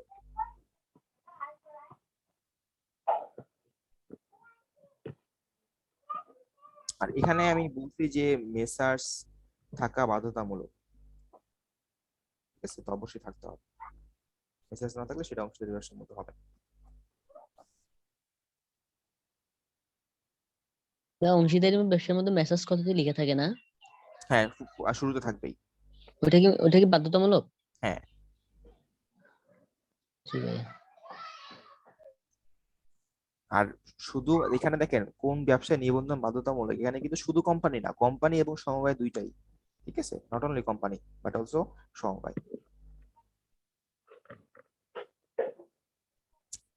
আচ্ছা, এরপরে হচ্ছে আমরা যাই। তো অংশীদারি ব্যবসায় মেইন উপাদান হচ্ছে চুক্তিবদ্ধ সম্পর্ক বা বৈশিষ্ট্য, যেটা আমরা বলি, এবং চুক্তি হতে পারে লিখিত, হতে পারে মৌখিক, হতে পারে লিখিত এবং নিবন্ধিত, ওকে। এবং লিখিত চুক্তিকে আমরা ডিড বলি, ঠিক আছে। আর এই ব্যবসাকে হচ্ছে ফ্রোজেন ইনভেস্টমেন্ট বলে, এটা জাস্ট হচ্ছে এমসিকিউ কনসেপ্টের জন্য জেনে নেওয়া। আর বাংলাদেশের হচ্ছে আইন 1932 সালের, ঠিক আছে, এবং সেটা কার্যকর করা হয়েছিল 1 জানুয়ারি 1972 সালে, ঠিক আছে, কারণ বাংলাদেশের জন্মই তো 71 সালে। এরপরে হচ্ছে ব্রিটিশ অংশীদারি আইন ছিল 1890 সালে, যেটা বাংলাদেশে কোনো কাজ নাই। আর সীমিত অংশীদারি আইন, যেটা হচ্ছে 2007 সালে। এইখানকার কিছু ধারা আবার এটার মধ্যে আছে, তো আলটিমেটলি আমরা 1932টাকে ফলো করি। আর চুক্তি আইন করা হয়েছিল 1872 সালে। তো এই চুক্তি আইনটা আর কি বলে যে একটা চুক্তির মধ্যে কি কি থাকতে পারবে, কি থাকতে পারবে না, সেই বিষয়গুলো আর কি। তো চুক্তি করার সময় বা চুক্তি যখন তৈরি করবে, তখন হচ্ছে এই আইনের যে বিধানগুলো সেগুলোকে ফলো করা হয়, ওকে। আর এখানে একটা ইন্টারেস্টিং বিষয় আছে, যে অংশীদারি ব্যবসায় সর্বোচ্চ সদস্য সংখ্যা নিয়ে বলা আছে 1994 সালের কোম্পানি আইনের 4 ধারায়, ঠিক আছে, মানে কোম্পানি আইনের মধ্যেও অংশীদারি ব্যবসার সদস্য সংখ্যা নিয়ে কথা বলা আছে। ইন্টারেস্টিং বিষয় কম বেশি।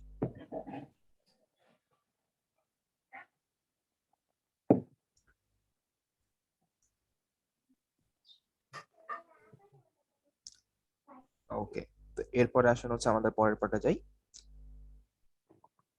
সদস্য সংখ্যা, যে সদস্য সংখ্যা হচ্ছে সাধারণ অংশীদারি ব্যবসায় হইলে সর্বনিম্ন 2 থেকে সর্বোচ্চ 20, ব্যাংকিং হইলে সর্বনিম্ন 2 থেকে সর্বোচ্চ 10, আর যদি সেটা সীমিত হয় তাহলে সর্বনিম্ন 3 থেকে সর্বোচ্চ 20, ঠিক আছে। এবং সীমিতর ক্ষেত্রে সর্বনিম্ন 2 জন থাকবেন সাধারণ আর 1 জন থাকবেন সীমিত, ঠিক আছে। এই দেখেন 3 জন আছে না, এই 3 জনের মধ্যে 2 জন হচ্ছে সাধারণ আর 1 জন হচ্ছে সীমিত, মোট 3 জন। আর সীমিত অংশীদারি ব্যবসার জন্য সর্বোচ্চ 3 জনের দায় সীমিত হতে পারবে, ঠিক আছে। মানে একটা সীমিত অংশীদারি ব্যবসায় সর্বোচ্চ 3 জনের দায় সীমিত হতে পারবে, এর বেশি সংখ্যক কারো দায় সীমিত হতে পারবে না।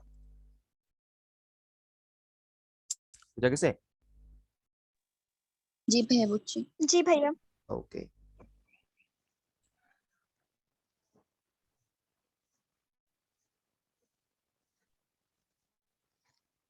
ভাইয়া বলেন। মানে এখানে একটা কথা বলছে যে সীমিত অংশীদারি ব্যবসায় 1907 সালে সীমিত অংশীদারি আইন এবং 1890 সালে ব্রিটিশ আইন দ্বারা পরিচালিত, এই ব্যাপারটা একটু যদি বলতেন। না না, এখানে দেখেন সীমিত অংশীদারি আইনের জন্য এই যে আইনটা আছে 1907 সালে, এটা তো অবশ্যই ফলো করে, তার পাশাপাশি এটি আমরা করি, ঠিক আছে। ব্রিটিশ অংশীদারি আইনটা এখন ফলো করা হয় না। জি ভাইয়া, তার মানে দুইটাই ফলো করা হয়। জি, ধন্যবাদ ভাই। ওকে।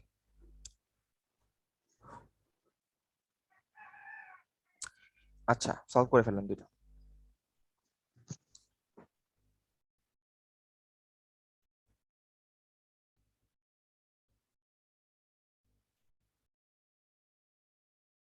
ভাইয়া স্লাইড চেঞ্জ হয় নাই।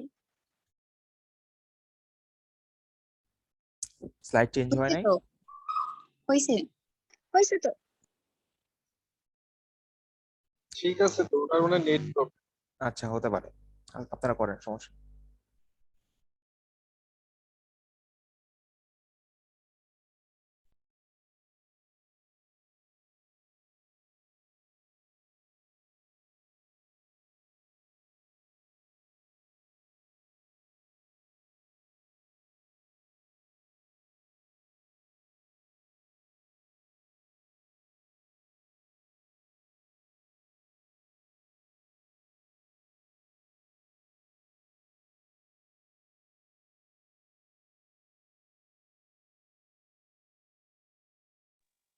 ভাইয়া হয়েছে।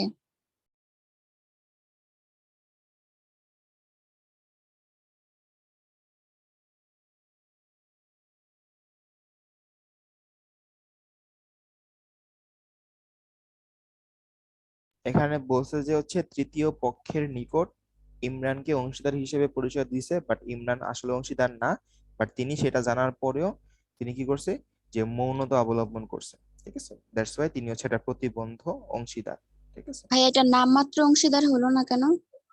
নামমাত্র অংশীদার তো নাম ইউজ করতে দেয়, এবং তার জন্য সে হচ্ছে কি পায়, তার জন্য সে হচ্ছে একটা টাকা পায়, তাই না। বাট এখানে দেখেন ইমরান হঠাৎ করে আইছে, হঠাৎ করে ওনার অংশীদার বলা হয়েছে, এবং হঠাৎ করে তিনি আবার মৌনতা অবলম্বন করছে।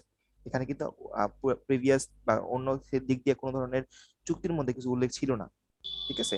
হঠাৎ করেই বলছে, হঠাৎ করে তিনি আর কি প্রতিবন্ধীর মতো সেটাকে এগ্রি করে ফেলছেন, তাই তিনি প্রতিবন্ধী অংশীদার। ভাই এই ধরনের অংশীদার কি মুনাফা পায় না, ব্যবসা থেকে? কিচ্ছু পায় না, এলিগে তো প্রতিবন্ধ, দেখেন না। প্রতিবন্ধী।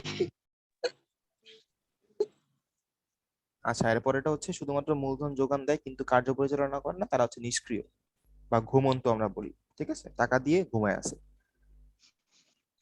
আচ্ছা, এরপরে দেখেন এই যে এখানে বৈশিষ্ট্যগুলো বলে দেওয়া আছে, আপনারা একটু একবার দেখেন, এটাতে একদম ফার্স্ট ক্লাস একটু দেখেন, দেখে আমাকে বলেন, কোশ্চেন থাকলে বলেন। আগে সবাই এটা কম বেশি করছেন। ভাইয়া, ওই যে আগের স্লাইডে যে আরেকটা ঘর নাম্বারে যে অপশনটা ছিল ভাই, ওইটা একটু মানে একটু ই করে দেন। কোনটা? এই যে আচরণ অনুমতি অংশীদার, এটা আচরণে অনুমোদিত অংশীদার কিসে?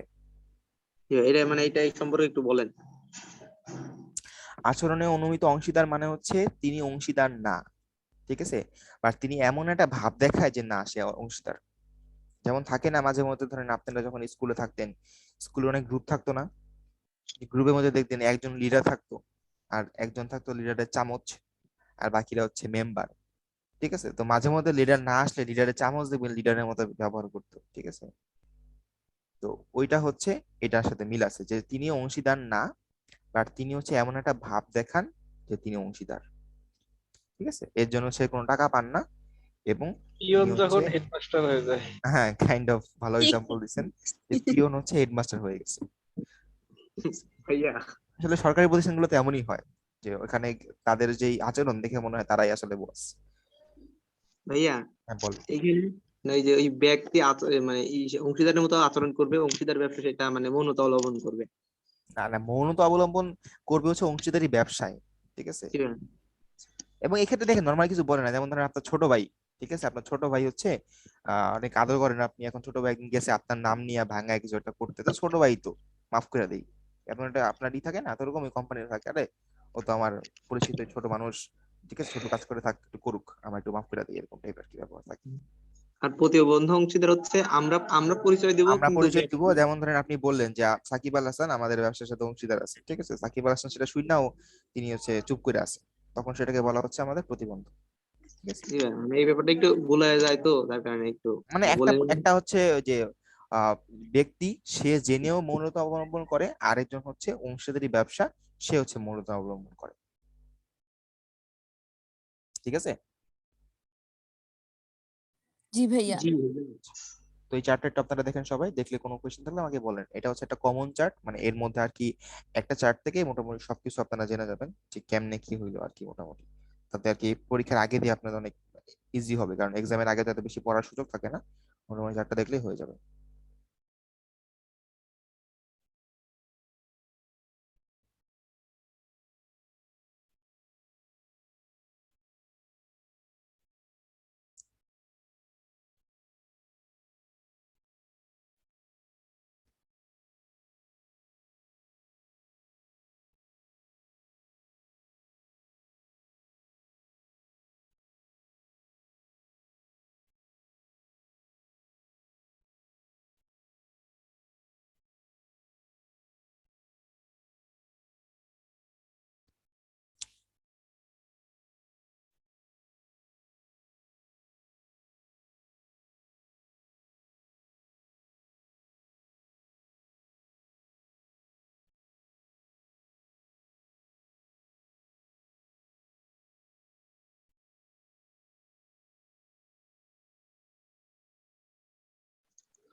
প্রতিবন্ধীদের আর আচরণমূলক অংশীদার যাদের দায়বদ্ধতা, এটা কি ব্যবসায়ের দায় দায়? দায়বদ্ধতা হচ্ছে যদি আপনার তারা যেহেতু হচ্ছে আচরণ দিয়ে প্রকাশ করে এই ব্যক্তি, বা যেহেতু হচ্ছে এই ব্যক্তি মৌনতা অবলম্বন করে, এখন আমি হচ্ছে থার্ড পার্টি, ঠিক আছে, থার্ড পার্টি, আমি কোম্পানির সাথে মানে আমি প্রতিষ্ঠানের সাথে পরিচিত না, বাট আমি হচ্ছে এদের আচরণ দেখে আমি মনে করলাম যে না তারা তো কম অংশীদার, তাদেরকে আমি ঋণ ঋণ দেই। ঠিক আছে, তো যদি আমি তাদেরকে অংশীদার ভেবে ঋণ দিলাম এবং সেটা আমি প্রমাণ করতে পারি, তখন তাদের উপরে দায়বদ্ধতা হবে। এটা কি তাদের পার্সোনাল ঋণ না না ব্যবসায়ের? না, ব্যবসায় ঋণ হয়ে যাবে। আর এখানে তো অংশীদারি ব্যবসায় দায় তো অসীম, তো ব্যবসায় ঋণ মানে তো হচ্ছে পার্সোনাল ঋণ।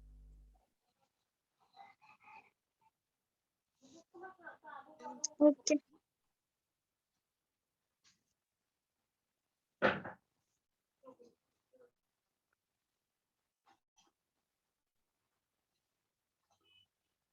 আচ্ছা, দায়বদ্ধতা মানে দায় পড়ে আর কি, দায়গ্রস্ত হয়। তো আমরা পরবর্তীতে যাই, ঠিক আছে। জি ভাইয়া, যান। তো এরপর হচ্ছে আমাদের বন্টন, মানে বন্টনের মধ্যে যদি চুক্তিতে উল্লেখ থাকে তাহলে হচ্ছে কি হবে, আর না থাকলে কি হবে সেটা এখানে দেওয়া অংশীদারি ব্যবসার জন্য। চুক্তিতে উল্লেখ থাকলে যেটা মুনাফা, যদি আমাদের বন্টনের ক্ষেত্রে চুক্তিতে উল্লেখ থাকলে যেটা বলা থাকবে সেটা অনুযায়ী বন্টন হবে, আর যদি উল্লেখ না থাকে তাহলে সেটা হবে সমহারে। আর ঋণের সুদ যদি উল্লেখ থাকে সেই অনুযায়ী দিবেন, আর না থাকলে 6% দিতে হবে। আর যদি মূলধনের সুদ যদি থাকে দিবেন, আর না থাকলে দিবেন না। ঠিক আছে, আর উত্তোলনের সুদ থাকলেও দিবেন, আর না থাকলে দিবেন না। ঠিক আছে, সিম্পল, সলভ করে ফেলেন। ভাইয়া বলেন। ওই যে শেষেরটা কি যেন ছিল, মানে উত্তোলনের সুদ উত্তোলনের সুদ দিতে হবে। থাকলে দিবেন, না থাকলে দিবেন না, ও আচ্ছা। করে ফেলেন এটা।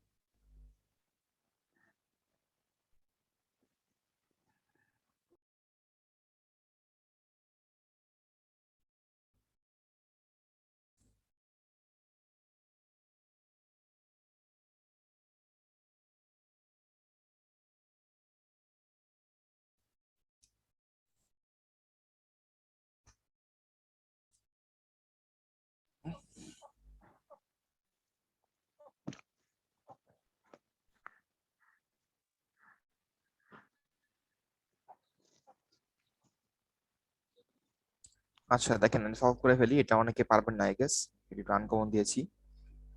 নিবন্ধিত অংশীদারি ব্যবসা কর দিতে হয় দুইবার, ঠিক আছে।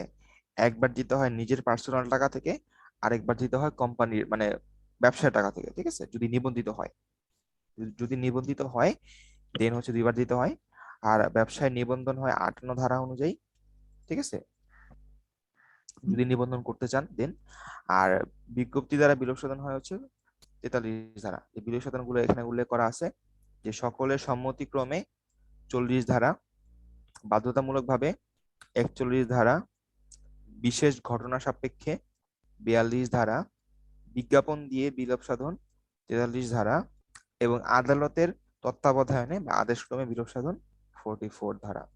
আর বিলোপ সাধন এজ এ হোল মানে একসাথে বিলোপ সাধন নিয়ে বলে দেওয়া আছে হচ্ছে 39 ধারায়, ঠিক আছে। 39 থেকে 40 সব মিলে হচ্ছে মোট 6টা, সেটা হচ্ছে বিলোপ সাধন রিলেটেড আর কি। 39টা কি বললেন?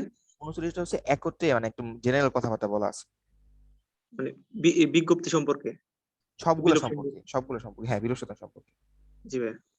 ভাইয়া যদি বলে যে অংশীদারি ব্যবসার বিলোপ সাধন, তখন হবে 39 ধারা। হ্যাঁ 39 ধারা। আর যদি নাম উল্লেখ করে দেয় সকলের সম্মতিক্রমে বা বাধ্যতামূলক ভাবে, তখন হচ্ছে 40, 41, 42 এভাবে যাবে। ভাইয়া, মানে আমি একটা আইডিয়া শেয়ার করতে পারি। বলেন। মানে বলতে চাচ্ছি যে এই ধারাটা মনে রাখার মতো সবচেয়ে মানে একটা এই উপায় হচ্ছে মানে এরকম যে সকালে বাধ্য হয়ে বিশেষ বিজ্ঞপ্তি দিয়ে আসলাম, এইটা। এটা আমি লিখেই দিছি আমার স্লাইডে দেখেন।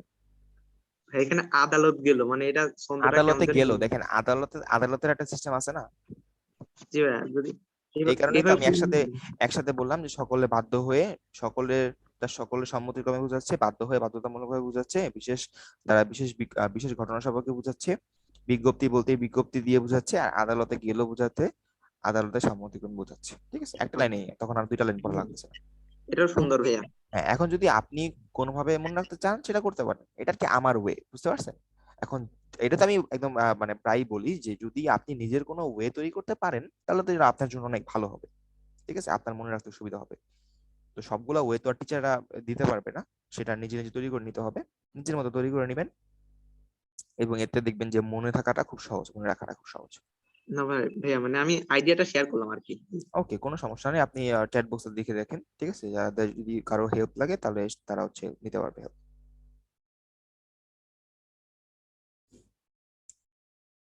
এরপরে আসেন হচ্ছে আমরা কোম্পানি নিয়ে পড়ি, ঠিক আছে। তো কোম্পানি দেখেন, কোম্পানি হইতে হইলে অবশ্যই আইন সৃষ্ট হবে, এবং অবশ্যই সেখানে কৃত্রিম ব্যক্তিসত্তা আসতে হবে। মানে কৃত্রিম ব্যক্তিসত্তা বলতে কি বোঝায়, যে কোম্পানি ব্যক্তি না হয়েও ব্যক্তির ন্যায় সকল সুযোগ সুবিধা ভোগ করতে পারে, ঠিক আছে, এটাকে বলা হচ্ছে কৃত্রিম ব্যক্তিসত্তা। সে ব্যক্তি না, তারপরও ব্যক্তির ন্যায় সকল সুযোগ সুবিধা সে ভোগ করতে পারতেছে, এবং সেটা অবশ্যই হবে হচ্ছে চিরন্তন অস্তিত্বের অধিকারী। মানে আমি হচ্ছে নির্দিষ্ট সময়ের জন্য বা নির্দিষ্ট উদ্দেশ্যের জন্য কোনো কোম্পানি খুলবো না, এবং তার নিজস্ব নাম এবং সিলমোহর থাকবে। সিলমোহর বলতে সিল থাকবে আর কি, স্ট্যাম্প যেটাকে আমরা বোঝাচ্ছি।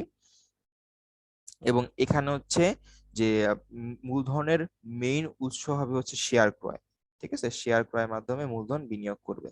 ওকে, এই যখন বৈশিষ্ট্যগুলো থাকবে তখন সেটা হচ্ছে কোম্পানি সংগঠন বা কোম্পানি, ঠিক আছে। তো এখানে অবশ্যই দেখেন এটা কিন্তু আইন সৃষ্ট হবে, এবং এটা হচ্ছে অবশ্যই নিবন্ধিত হতে হবে। নিবন্ধন ছাড়া কখনোই আপনি কোম্পানি পরিচালনা করতে পারবেন না বা কোম্পানি চালু করতে পারবেন না, ঠিক আছে। আর এখানে দেখেন বলছে যে কৃত্রিম ব্যক্তিসত্তা বলতে ব্যক্তির মতো চুক্তি লেনদেন ইত্যাদি করার ক্ষমতাকে বোঝানো হয়। আর বর্তমানে কোম্পানি আইন হচ্ছে 1994, আর ব্যাংকিং কোম্পানি আইন হচ্ছে 1991 সালের। আর এখানে দেখেন কিছু ধারাবাহিকতা বলে দেওয়া আছে যে কোম্পানি আইন শুরু হয়েছিল 1844 সালে ইংল্যান্ডে, এবং ভারতীয় কোম্পানি আইন 1913 সালে হয়েছে, এবং বাংলাদেশে প্রথমে ভারতীয় কোম্পানি আইনটাই করা হয়েছিল 1972 সালে, এবং পরবর্তীতে নিজস্ব কোম্পানি আইন করছে 1994 সালে। ঠিক আছে, আর এটা কার্যকর করা হয়েছিল 1 জানুয়ারি 1995। ঠিক আছে, হ্যাঁ সলভ করে ফেলেন।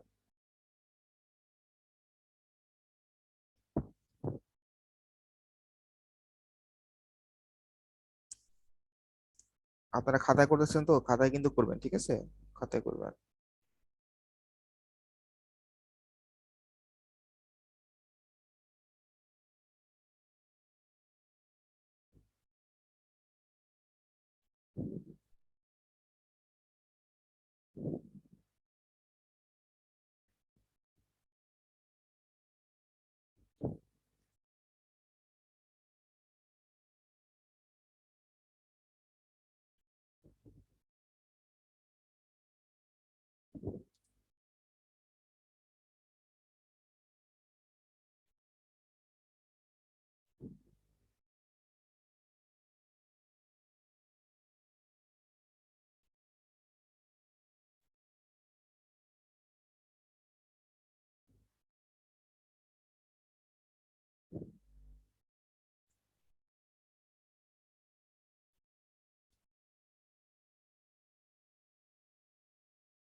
আচ্ছা ঠিক আছে, তাহলে আমরা যাই। দেখেন তো কোম্পানির বৈশিষ্ট্য 9, এটা হচ্ছে বলেন তো কোনটা? অসীম দায়। ঠিক আছে, কোম্পানির বৈশিষ্ট্য 9 অসীম দায়, এবং পাবলিক লিমিটেড কোম্পানির জন্য সর্বনিম্ন পরিচালক হবেন 3 জন। ঠিক আছে, সর্বনিম্ন 7 জন না? পরিচালক দেখেন, পরিচালক পরিচালক পরিচালক ও, বুঝছেন? সদস্য সাথে এরপরে কৃত্রিম ব্যক্তিসত্তা বলতে বোঝায় চুক্তি এবং লেনদেন করার ক্ষমতা ব্যক্তির নাই। ঠিক আছে, চুক্তি এবং ব্যক্তির লেনদেন করার ক্ষমতা। আর হচ্ছে কোম্পানির ব্যবস্থাপনা কার্য পরিচালনা হয় হচ্ছে এটা তো পরিচালনা হয় একটাও না। নিবন্ধক ব্যবস্থাপনা কার্য পরিচালনা করে।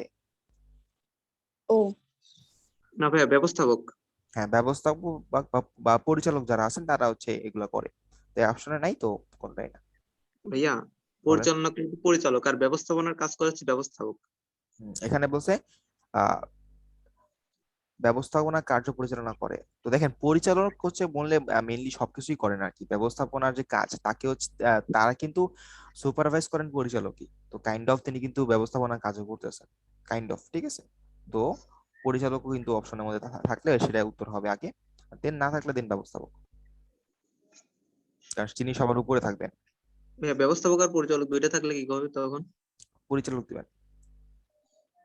না মানে ভাইয়া, আমি একটা প্রশ্ন এরকম ছিল যে ব্যবস্থাপনা কি করে, কোম্পানি ব্যবস্থাপনা করে ব্যবস্থাপক, আর কোম্পানি পরিচালনা করে কি পরিচালক, তার জন্য বলতেছি এটা।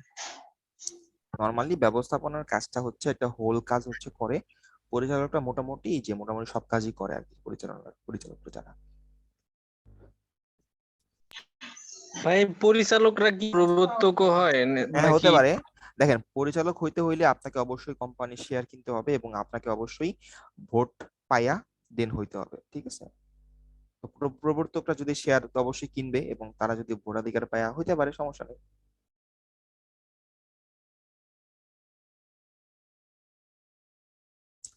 আচ্ছা, এরপর আসেন কোম্পানির নিবন্ধন। কোম্পানির নিবন্ধন অনেকের বইয়ে 4টা থাকতে পারে, ঠিক আছে, অনেকের বইয়ে 3টা থাকতে পারে, তো এটা কোনো ফ্যাক্টর না। ফ্যাক্টরটা হচ্ছে যে কোন কোন ধাপে কি কি কাজ করতে হবে সেটা।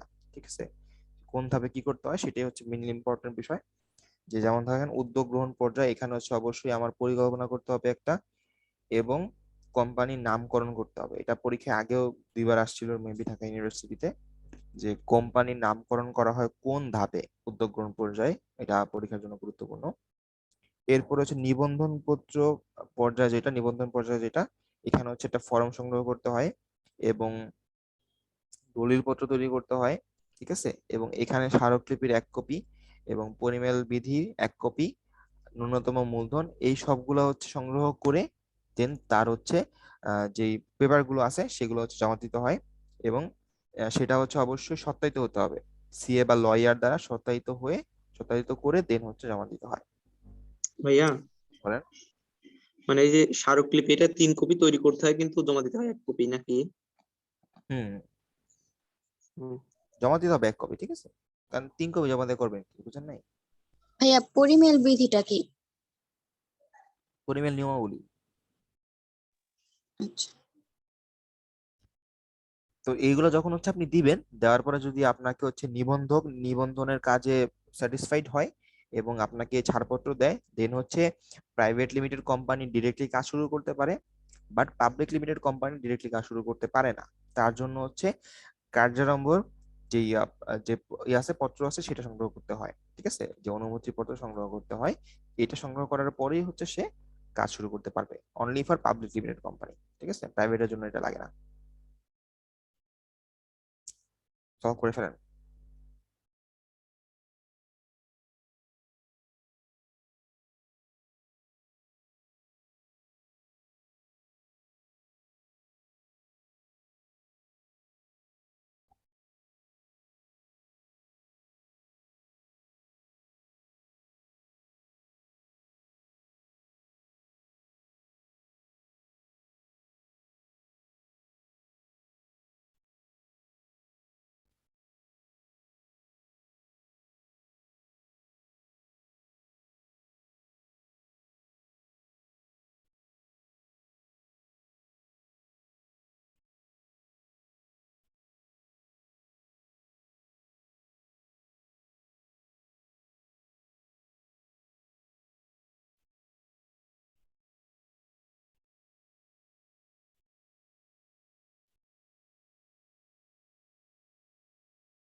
আচ্ছা, দেখি দেখি কি উত্তরগুলো দেখি আমরা দিকে ফেরি নাকি হয়েছে নাকি আরো লাগবে সময়?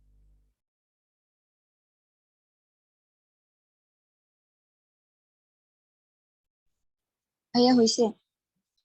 আচ্ছা, দেখি যে কোম্পানির অভ্যন্তরীণ ব্যবস্থাপনা দরকার হয় হচ্ছে পরিমেল নিয়মাবলী, ঠিক আছে, অভ্যন্তরীণ বলছে, অভ্যন্তরীণ ব্যবস্থাপনার জন্য দরকার হয়।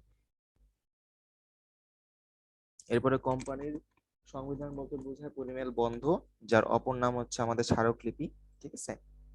আর প্রাইভেট লিমিটেড কোম্পানির জন্য সঙ্গতিপূর্ণ, সেটা হচ্ছে পরিমেল নিয়মাবলী, ঠিক আছে। কিন্তু ভাইয়া অনুমতিও তো লাগে। কার্যক্রমের অনুমতি প্রাইভেটের জন্য লাগে? পাবলিক লিমিটেড জন্য পাবলিকের জন্য লাগে। লাগে। আচ্ছা হ্যাঁ, স্যার। অনলি পাবলিকের জন্য লাগে, প্রাইভেটের জন্য লাগে না।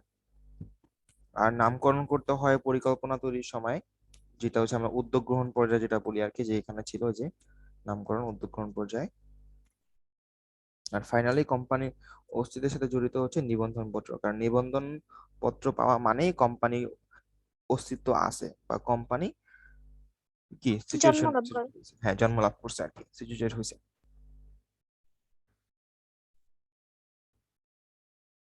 আচ্ছা, তো এরপরে দেখেন স্মারকলিপির বিষয়গুলো আমরা একটু দেখি। স্মারকলিপি বা সংঘ স্মারক বা পরিমেল বন্ধ অনেকগুলো সিনোনিম বাংলায়, বা ইংরেজিতে বলা হয় মেমোরেন্ডাম অফ অ্যাসোসিয়েশন, ঠিক আছে। তো ইংরেজি নামের মধ্যে সিনোনিম অ্যান্টোনিম পাওয়ার চান্সেস খুবই কম, ঠিক আছে, বাট বাংলার মধ্যে কিন্তু হাজার হাজার বহুত বহুত জিনিস থাকতে পারে। তো এই কারণে আমি বলি যে আপনারা ইংরেজি নামগুলো মনে রাখবেন, যদি কোনো কারণে বাংলা নাম ভুলে যান ইংলিশ নামটা দেখলে বুঝতে পারবেন সেটা কি বুঝাইছে, পরিমেল নিয়মাবলী বুঝাইছে নাকি স্মারকলিপি বুঝাইছে।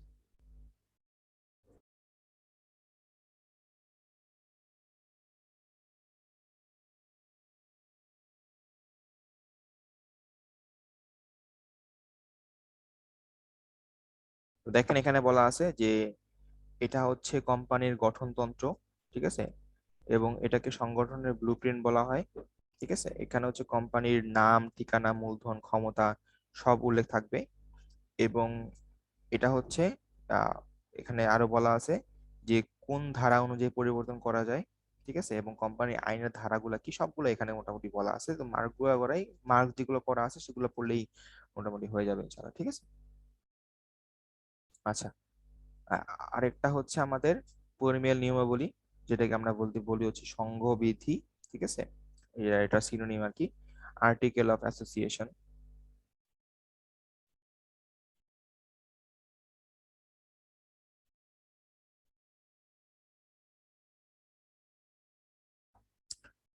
তো এটা দেখেন এখানে হচ্ছে যে পরিমেয় নিয়মাবলীর মধ্যে হচ্ছে কোম্পানির পরিচালনার নিয়ম নীতি সেগুলো উল্লেখ থাকবে। ঠিক আছে, এবং এটা হচ্ছে কোম্পানির পরিচালনার উপবিধি বলা হয়। কোম্পানি পরিচালনার উপবিধি, এটা হচ্ছে দ্বিতীয় গুরুত্বপূর্ণ দলিল। ওকে, এবং এটা হচ্ছে অবশ্যই বাধ্যতামূলক। আহ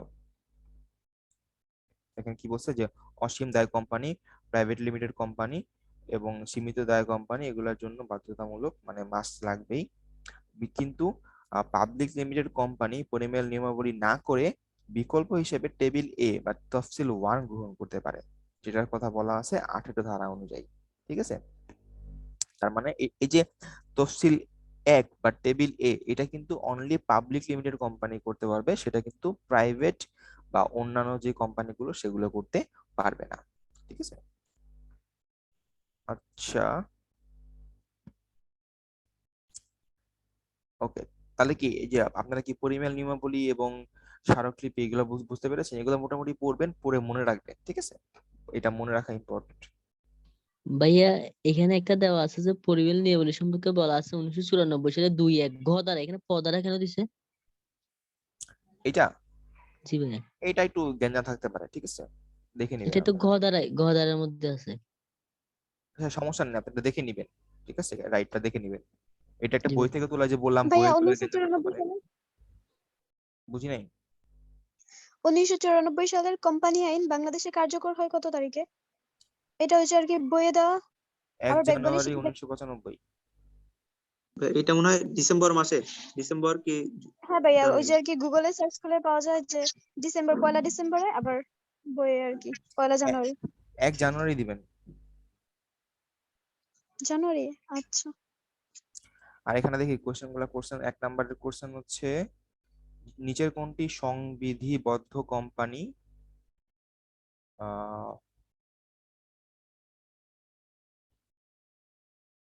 জীবন বীমা কর্পোরেশন, টিসিবি, ওয়াসা।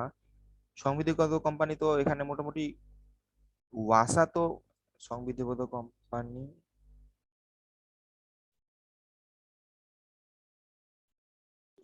এগুলো সবগুলাই সম্ভবত টিসিবি, এটাই তো ওয়াসা, আমার তো জীবন সবগুলোই কর্পোরেশন। লাগতেছে, এই কারণে তো অপশনে বুঝতেছি না, কারণ জীবন বীমা কর্পোরেশন এটাও তো করা ফেব্রুয়ারি হচ্ছে। ব্যাংক ওইটা বাদে তো সবগুলো মনে হয় হ্যাঁ 9 হ্যাঁ, হওয়ার কথা। এটাই তো আমার তো মানে ক খ গ তিনটাই তো উত্তর লাগতেছে, এই কারণে তো আমি চিন্তা করতেছি যে কি বলবো। কারণ টিসিবি এটা হচ্ছে কিন্তু ভাইয়া কিসের জন্য। হ্যাঁ বলেন। আনসার দেওয়া আছে ওয়াসা, আর এটা ওয়াসা, গাভী হ্যাঁ 18 মাসের এখানে পর দেখেন থেকে। ওয়াসা এটা তো মাস্ট, এটাও জানি। বা জীবন বীমা কর্পোরেশন এটাও তো সরকারি। ঠিক আছে, ওরা জীবন বীমা করে, সবকিছু দেখে আর কি। আর টিসিবি এটাও জি সরকারি। ভাইয়া, উপরের তিনটাই সংবিধিবদ্ধ কোম্পানি। এই তিনটাই হবে, হ্যাঁ, অনলি একটা হবে না উত্তর। তো এখন আমরা আনসার কোনটা নিব? এখন তো এই ধরনের কোশ্চেন আসার কোনো চান্স নাই যেখানে তিনটে উত্তর থাকবে। ঠিক আছে, যদি আপনারা দেন তাহলে ওয়াসাটাই দিয়েন। ঠিক আছে, কারণ সবগুলোই হয় আসলে, আপনি যদি ক দেন তাহলেও রাইট, খ দিলেও রাইট, সবগুলোই হবে উত্তর। এরকম প্রশ্ন থাকবে না আশা করতে পারেন। আর পরেরটার মধ্যে দেখেন উত্তর দুইটা আছে, একটা হচ্ছে টিসিবি আর একটা হচ্ছে বিটিটিবি। এখন তো বিটিটিবির নাম পাল্টাই গেছে, আগে বিটিটিবি ছিল, এখন বিটিসিএল। আর 3 নাম্বারটা কোনটা সংবিধিবদ্ধ কোম্পানি উদাহরণ নয়? শিল্প ব্যাংক, বাংলাদেশ ব্যাংক, ওয়াসা, সবগুলো। এটা তো আহ, এটা সবগুলো হবে, সরি সবগুলো, এই সবগুলো তো হচ্ছে সংবিধিবদ্ধ কোম্পানির উদাহরণ। শিল্প ব্যাংক হচ্ছে, আনসার দেওয়া আছে সবগুলো। হ্যাঁ এখানে এটাই সব। এখানে দেখেন ওয়াসাও সংবিধিবদ্ধ কোম্পানি, বাংলাদেশ ব্যাংকও সংবিধিবদ্ধ কোম্পানি, শিল্প ব্যাংক এটা সংবিধিবদ্ধ কোম্পানি। ঠিক আছে, আর ভাইয়া নিচের শিল্প কোনটা? ব্যাংক কি সংবিধিবদ্ধ কোম্পানি? হ্যাঁ, শিল্প ব্যাংক তো সরকারি প্রতিষ্ঠান, সরকার দ্বারা পরিচালিত। সরকার দ্বারা প্রতিষ্ঠিত হলেই কি এটা মানে সংবিধিবদ্ধ হয়? সরকার দ্বারা প্রতিষ্ঠিত বলতে হচ্ছে যখন আপনি সংসদে সেটা উত্থাপন করবেন, সংসদের মেম্বার যারা আছে তখন সংসদের মেম্বাররা যদি হ্যাঁ বলে যে না এটা বাংলাদেশের দরকার আছে, তখন তাদের ভোট অনুযায়ী যেটা হয়, যে প্রতিষ্ঠানগুলো হয়, সেটা হচ্ছে সংবিধিবদ্ধ কোম্পানি। ভাইয়া মানে এর আগে যে প্রশ্নটা ছিল এটা দেন, মানে আমি একটু ডিসকানেক্ট হয়ে গেছিলাম তো। 2 নাম্বারটা, জি ভাই। 2 নাম্বারটা উত্তর দুইটা হওয়ার কথা, একটা টিসিপি আর বিটিডিপি। না ভাই মানে প্রশ্নটা একটু দেখা, মানে স্লাইডটা একটু দেখান, আমি মানে ডিসকানেক্ট হয়ে স্লাইডটা গেছিলাম। আচ্ছা আচ্ছা, দেখাচ্ছি দাঁড়ান, কোয়েশ্চেন গুলো একটু সলভ করে নিই দাঁড়ান। বলছে নিচের কোনটা সংবিধিবদ্ধ কোম্পানি? আমেরিকান লাইফ ইন্স্যুরেন্স না, ডেল্টা লাইফ না, এটা জীবন বীমা। নাম্বার ভাই 4 হচ্ছে জীবন বীমা নাম্বারটার কর্পোরেশন। আনসারটা কোনটা হবে? কোনটার? 3 নাম্বারটা। 3 নাম্বার। 3 নাম্বারের অ্যান্সার সমস্যা আছে, ঠিক আছে? কারণ 3 নাম্বারে যে অপশন গুলো দেওয়া আছে, 1 নাম্বারটা, 2 নাম্বার, 3 নাম্বার, তিনটাই হচ্ছে সংবিধিবদ্ধ কোম্পানি, ঠিক আছে? নিবন্ধন সম্পর্কে বলেছে 58 ধারা 58 ধারা অংশীদার নিবন্ধন বিষয়বস্তু সম্পর্কে বলেছে, অংশীদার নিবন্ধন বিষয়বস্তু নিবন্ধন সম্পর্কে 58 ধারা। আচ্ছা, আগের স্লাইড দেখতে চাইছেন যে এই দেখেন, আগের স্লাইডে হচ্ছে স্মারকলিপি বা সংঘ স্মারক নিয়ে কথা বলা আছে, ঠিক আছে? স্মারকলিপি হচ্ছে কোম্পানির মূল দলিল, ঠিক আছে? আর এটা সবচেয়ে গুরুত্বপূর্ণ দলিল। আর এটা হচ্ছে কোম্পানির নাম, ঠিকানা, মূলধন, ক্ষমতা, সীমা সব হচ্ছে এখানে উল্লেখ থাকে, ঠিক আছে? মানে কোম্পানি পরিচালনা, কোম্পানির যে গঠনগত বিষয়গুলো আছে, ঠিক আছে, সবগুলো এখানে আর কি বলা আছে। আর কোম্পানি পরিচালনার কথা বলা আছে হচ্ছে আমাদের পরিমেল নিয়মাবলী বা সংঘবিধির মধ্যে।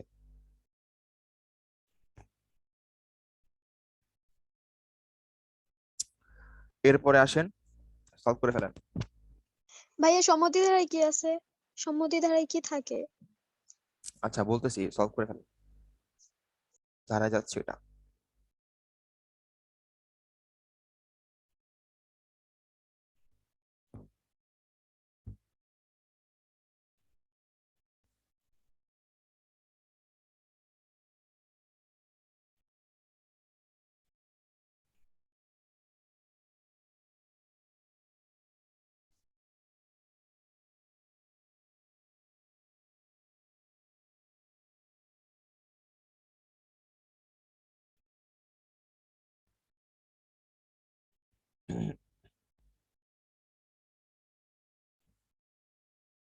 ওকে ভাইয়া শেষ। আচ্ছা, দেখেন স্মারকলিপির ধারা ধারা 9 ন্যূনতম চাঁদা, এটা তো ধারা হওয়ারই কথা। আর প্রবর্তকদের স্বাক্ষর থাকে হচ্ছে সম্মতি ধারার মধ্যে। আর হচ্ছে কর্মবন্ধন নকশা হচ্ছে উদ্দেশ্য ধারা, ঠিক আছে?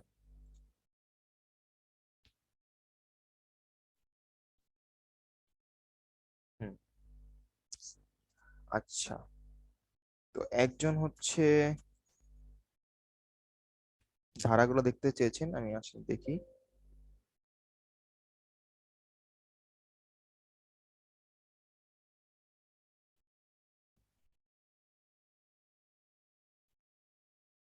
সম্মতি ধারা বলছেন তাই না? জি ভাইয়া।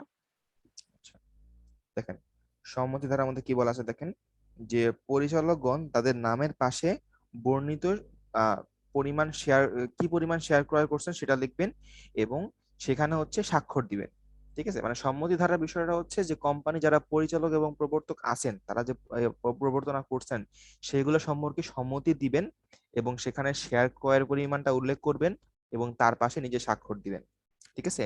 এবং প্রত্যেক স্বাক্ষরকারী ব্যক্তি তাদের নামের ঠিকানার পাশে হচ্ছে নামের পাশে ঠিকানা উল্লেখ করবেন, এবং সেখানে হচ্ছে একজন সাক্ষীর সামনে সেই স্বাক্ষরগুলো নিতে হবে, ঠিক আছে? তো এটা হচ্ছে জি বলতে ভাইয়া। গেলে যে তার কোম্পানির লাইফ টাইমই থাকবে, ঠিক আছে? কোম্পানি যতদিন থাকবে এইটাও ততদিন থাকবে আর কি, ঠিক আছে? আহ এবং এর দ্বারা হচ্ছে বুঝাবে যে না ঠিক আছে, কোম্পানি যখন পরিচালিত হয়েছিল বা প্রবর্তিত হয়েছিল তখন মানুষজন সম্মত ছিল বা একত্রিত ছিল, একত্রিত হয়েই তারা হচ্ছে দেন সম্মত হয়ে কোম্পানিটা পরিচালনা করছে। এইখানে পরিচালকেরা তো মনে হয় প্রবর্তকেরাই। হ্যাঁ, প্রবর্তকরাই পরিচালক।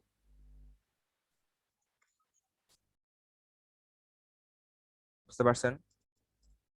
জি ভাইয়া ধন্যবাদ। ওকে, ভাইয়া কি বলেন?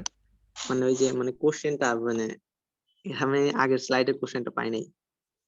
দেখেন এটা না, এটার আগেরটা। আগের স্লাইডের কোশ্চেন এইটা। জি ভাইয়া, জি এটা। আচ্ছা, স্ক্রিনশট নিয়ে রাখেন।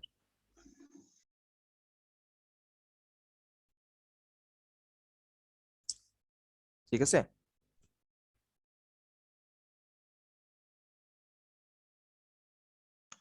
জি ভাইয়া, ধন্যবাদ ভাইয়া। ওকে, এরপর এটা সলভ করে ফেলেন সবাই।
ওকে, তাহলে আমরা সলভ করে ফেলি, যেহেতু ডান হয়ে গিয়েছে।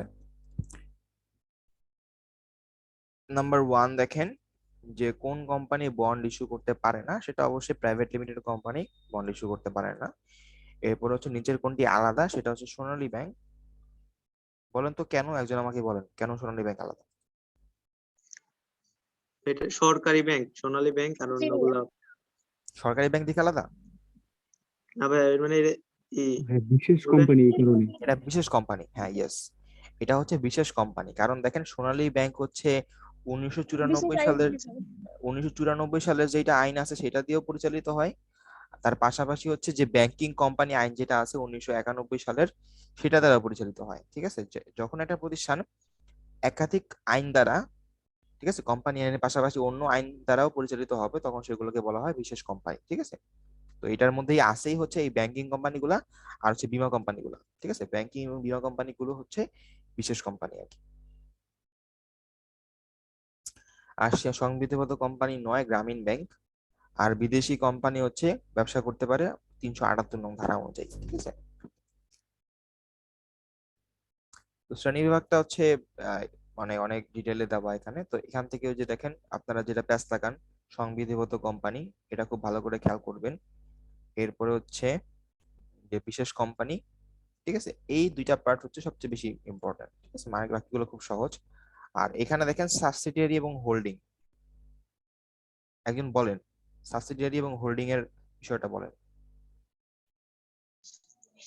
যে কোম্পানি অন্য কোম্পানির 50%-এর বেশি নিয়ন্ত্রণযোগ্য মালিকানার মালিকানা লাভ করে সেটা হচ্ছে হোল্ডিং কোম্পানি, আর যেটা অধীনে থাকে সেটা সাবসিডিয়ারি কোম্পানি। সাবসিডিয়ারি কোম্পানি মানে 50% না, 50% এর বেশি, মানে 51% থেকে। ঠিক আছে, মানে যখন একটা কোম্পানি অন্য একটা কোম্পানি 51% বা তার বেশি শেয়ার কিনে নিবে, তখনই সে হয়ে যাবে হোল্ডিং, এবং ছোট কোম্পানিটা হয়ে যাবে সাবসিডিয়ারি কোম্পানি। বুঝতে পারছেন? জি জি ভাইয়া। ভাইয়া। আর বিশেষ কোম্পানি তো বললামই, যে যখন একাধিক আইন দ্বারা থাকবে তখন সেটা হচ্ছে বিশেষ কোম্পানি। ঠিক আছে, আর বাকি সবগুলোই মোটামুটি সেম, সেগুলা নিবন্ধিত অনিবন্ধিত। ঠিক আছে, সসীম দায় অসীম দায়, সসীম দায়ওয়ালা অসীম দায়ওয়ালা কোম্পানি আছে বাংলাদেশে একটা, জানেন? অসীম দায়ওয়ালা নাই। না ভাইয়া, অনিবন্ধিত কোম্পানি নাই। নাই। এইটা, না, নাই। ঠিক আছে, এগুলা কিন্তু নাই। আর সনদপ্রাপ্ত কোম্পানি হচ্ছে যেটা হচ্ছে ওই 1844 সালের কোম্পানি আইন হওয়ার আগেই ছিল। যেমন ধরেন east India company, British east India company, সেটা হচ্ছে ওই 1844 সালের যে কোম্পানি আইন ছিল তার হওয়ার আগেই তার জন্ম হয়েছে। ঠিক আছে, তো এই কারণে তিনি হচ্ছে সনদপ্রাপ্ত কোম্পানি, যিনি হচ্ছে ওই যে ব্রিটেনের রানী আছে না, ওই রানীর সনদ পায় আর কি কোম্পানি চালু হয়েছিল এটা।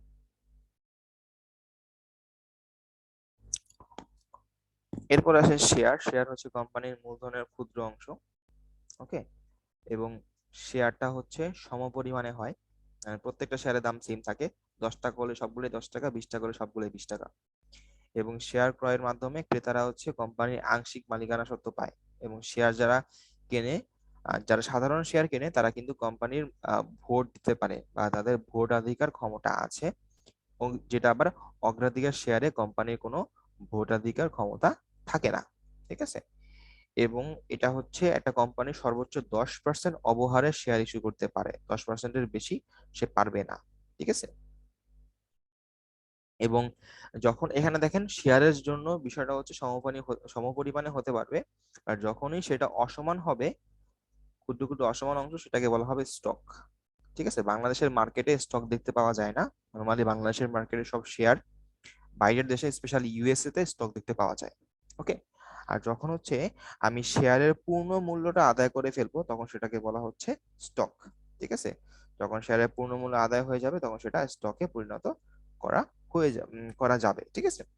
এবং নর্মালি বাংলাদেশে যেই টাকাটা দেওয়া থাকে বা যেই টাকা উল্লেখ করা থাকে কোম্পানি শেয়ারের জন্য, সেটা নর্মালি মানুষজন সেই দামে কেনে না, হয় সেটা বেশি দামে কেনে, না হয় সেটা কম দামে কেনে। তো শেয়ারের দামটাও কিন্তু বাজারের উপর ডিপেন্ড করে। ঠিক আছে। যে কোম্পানির শেয়ারটার বাজারে ডিমান্ড কতটুকু এবং কোম্পানির সুনাম কতটুকু, কোম্পানির লাভ করতেছে কেমন, ঠিক আছে, এর উপর ভিত্তি করে কোম্পানির শেয়ারের দাম আপ ডাউন করে। কোম্পানি ভালো অবস্থায় থাকলে শেয়ারের দাম বেড়ে যায়, কোম্পানি খারাপ অবস্থায় থাকলে শেয়ারের দাম কমে যায়। সলভ করে ফেলেন।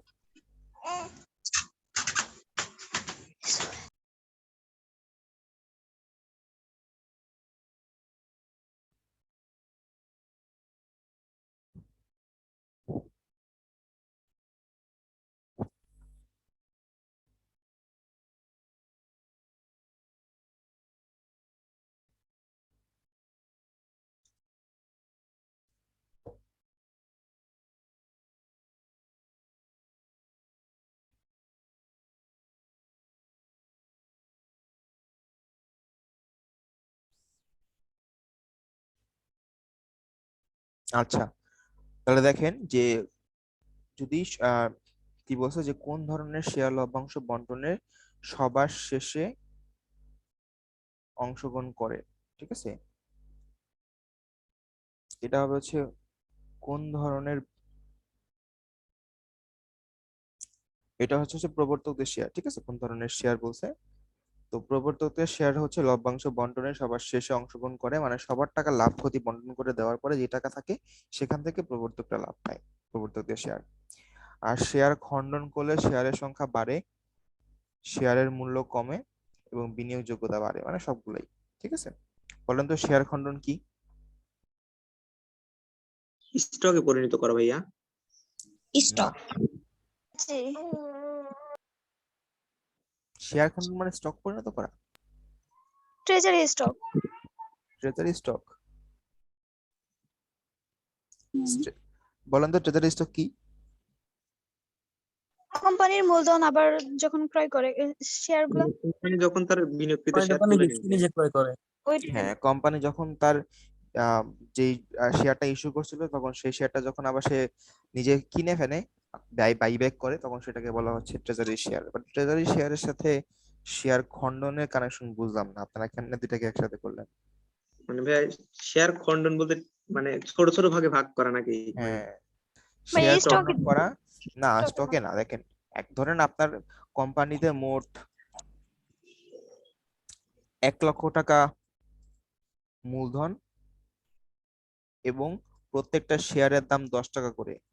ঠিক আছে। 1 লক্ষ টাকা মূলধন, প্রত্যেক শেয়ারের দাম 10 টাকা করে হলে মোট শেয়ার কত হবে? 10,000 না? জি। এখন আপনি করলেন যে এই 10 টাকা আছে না, এই 10 টাকাটা 5 টাকা করে ফেললেন। কত করছেন? 5 টাকা। এর ফলে কি করছে, শেয়ারের মূল্য কমাই দিচ্ছেন না? জি। আর 5 টাকা করে হলে এখন আগে যেটা ছিল 10,000 শেয়ার, এখন সেটা কত শেয়ার হয়ে যাবে? 20,000 শেয়ার। 20,000 শেয়ার। তাহলে শেয়ারের সংখ্যা কি বাড়ছে? জি ভাইয়া। আর যেহেতু এখন শেয়ারের দাম কম, মানুষজন এখন বেশি বিনিয়োগ করতে চাবে। বুঝতে পারছেন? জি ভাইয়া। জি ভাইয়া, কিন্তু এটার আর কোনো নাম নাই শেয়ার খণ্ডন। শেয়ার খণ্ডন, এটাকে শেয়ার খণ্ডনই বলে, আর এটাকে ইংরেজিতে বলা হয় শেয়ার স্প্লিট। ঠিক আছে। শেয়ার স্প্লিট, এটা হচ্ছে আপনাদের লেকচার শিটে পেতে পারেন। ঠিক আছে। শেয়ার স্প্লিট বলে এটাকে। হ্যাঁ, মানে ক্ষুদ্র ক্ষুদ্র অংশকে স্টক বলা হয় না, এই জন্য আর কি আমরা স্টক বলছি। শেয়ারের ক্ষুদ্র ক্ষুদ্র অসমান অংশকে স্টক বলে। ঠিক আছে। যেটা টাকাটা সমান না। ও, ভাইয়া বলেন। মানে শেয়ার খণ্ড মানে সমান অংশে বিভক্ত কিন্তু মানে ক্ষুদ্র করা, তাই তো? হ্যাঁ। ধন্যবাদ ভাইয়া। ওকে। আর বিশেষ ধরনের শেয়ার হচ্ছে অনাঙ্কিক মূল্যের শেয়ার, কারণ এখানে শেয়ারের দাম উল্লেখ করা থাকে না। ঠিক আছে, শেয়ারের দাম উল্লেখ করা থাকে না, এটা হচ্ছে পরিচালকগণ এটা শেয়ারের দাম উল্লেখ করে।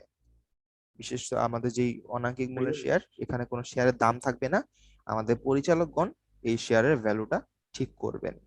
ভাইয়া বলেন। এটা তো তাহলে মূল্যর দিক থেকে হইলো, মানে তাহলে মানে সেটা তো সাধারণ শেয়ারের ভেতরেই পড়লো, কিন্তু অগ্রাধিকার শেয়ার তো মানে সাধারণ শেয়ার থেকে আলাদা। আরে না, ওই অগ্রাধিকার শেয়ার, সাধারণ share, right share, bonus share এগুলো খুব কমন শেয়ার। আর অনাঙ্কিক মূল্যের শেয়ার মানে কি, এখানে শেয়ারের দাম উল্লেখ করা থাকতেছে না। সাধারণ শেয়ারও ইস্যু করছেন আপনি, আপনি অগ্রাধিকার শেয়ার সব শেয়ার ইস্যু করা শেষ, বাট এরপরে কিছু শেয়ার রেখে দিয়েছেন আপনার কাছে যেগুলোর আপনি দাম লেখেন নাই। ঠিক আছে, এটা কোম্পানির অবস্থা বুঝে আপনি দাম লেখা দেন ছাড়বেন মার্কেটে। জি ভাই, মানে অনাঙ্কিক শেয়ারটা বুঝি, কিন্তু মানে এই যে এখানে মানে আমি ভাবছি কি ভাইয়া মানে সম্ভবত এটা জানতে পারছি ভাইয়া। সাধারণ শেয়ারের ভিতর তো বোনাস শেয়ার, রাইট শেয়ার, অনাঙ্কিক শেয়ার যায়, কিন্তু না মানে অগ্রাধিকার বিশেষ শেয়ার তো আলাদা। ধরনের মধ্যে হচ্ছে বোনাস শেয়ার, রাইট শেয়ার না। বোনাস শেয়ার মানে কি, যে আপনি যে টাকাটা আপনি বোনাস দিতেন, মানে যে টাকাটা লভ্যাংশ দিতেন, লভ্যাংশ দেওয়ার বদলে আপনি শেয়ার দিবেন, সেটাই তো বোনাস শেয়ার, তাই না? হ্যাঁ, জি ভাইয়া, এটা হ্যাঁ। Common practice. আর রাইট শেয়ার মানে কি, যারা পুরাতন শেয়ার মালিক ছিলেন তারা হচ্ছে এখন নতুন করে কোম্পানির শেয়ার ছাড়লে সেই নতুন শেয়ার থেকে শেয়ার কেনার একটা অধিকার পায়, রাইট পায়। তো এটাও তো একটা নর্মাল বা সিম্পল জিনিস, বাট অনাঙ্কিক মূল্য শেয়ারের বিষয়টা দেখেন, এটা হচ্ছে বিশেষ ধরনের শেয়ার, কারণ এখানে কোনো টাকা উল্লেখ থাকতেছে না। ঠিক আছে, কারণ শেয়ার কিনবেন বাট শেয়ারে টাকা উল্লেখ থাকবে না, এটা কিন্তু আনকমন বিষয়। নর্মালি সব শেয়ারের মধ্যে টাকা উল্লেখ থাকে। বুঝতে পারছেন? জি ভাইয়া। আর কারো কনফিউশন আছে? না ভাইয়া। আচ্ছা, এই দেখেন এখানে যে বলে দেওয়া আছে, শেয়ার মেইনলি 4 ধরনের: সাধারণ, অগ্রাধিকার, বিলম্বিত আর অন্যান্য। দেখেন অন্যান্য মধ্যে আছে। আচ্ছা, অন্য শেয়ারের মধ্যে বোনাস শেয়ার আছে। ঠিক আছে, তাহলে উত্তর সবগুলো হবে। ঠিক আছে, বোনাস শেয়ার, রাইট শেয়ার সবগুলো হবে, 3টা হবে, 3টে বা বিশেষ ধরনের শেয়ার। বাট যেহেতু অপশনে আগে ছিল, দ্যাটস ওয়াই অনাঙ্কিক মূল্যের শেয়ার।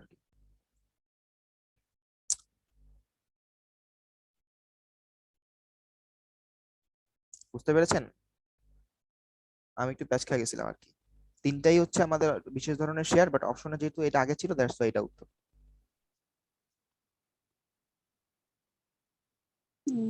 জি ভাইয়া বুঝছি। আচ্ছা ঠিক আছে। তো এই আর হচ্ছে শেয়ারের প্রামাণ্য দলিল আছে। শেয়ারের প্রামাণ্য দলিল হচ্ছে শেয়ার সার্টিফিকেট, এটা হচ্ছে মুখ্য দলিল, যে আপনি শেয়ার যে কিনছেন সেটা আর কি, শেয়ার, তার শেয়ার সার্টিফিকেট থাকা লাগবে একটা।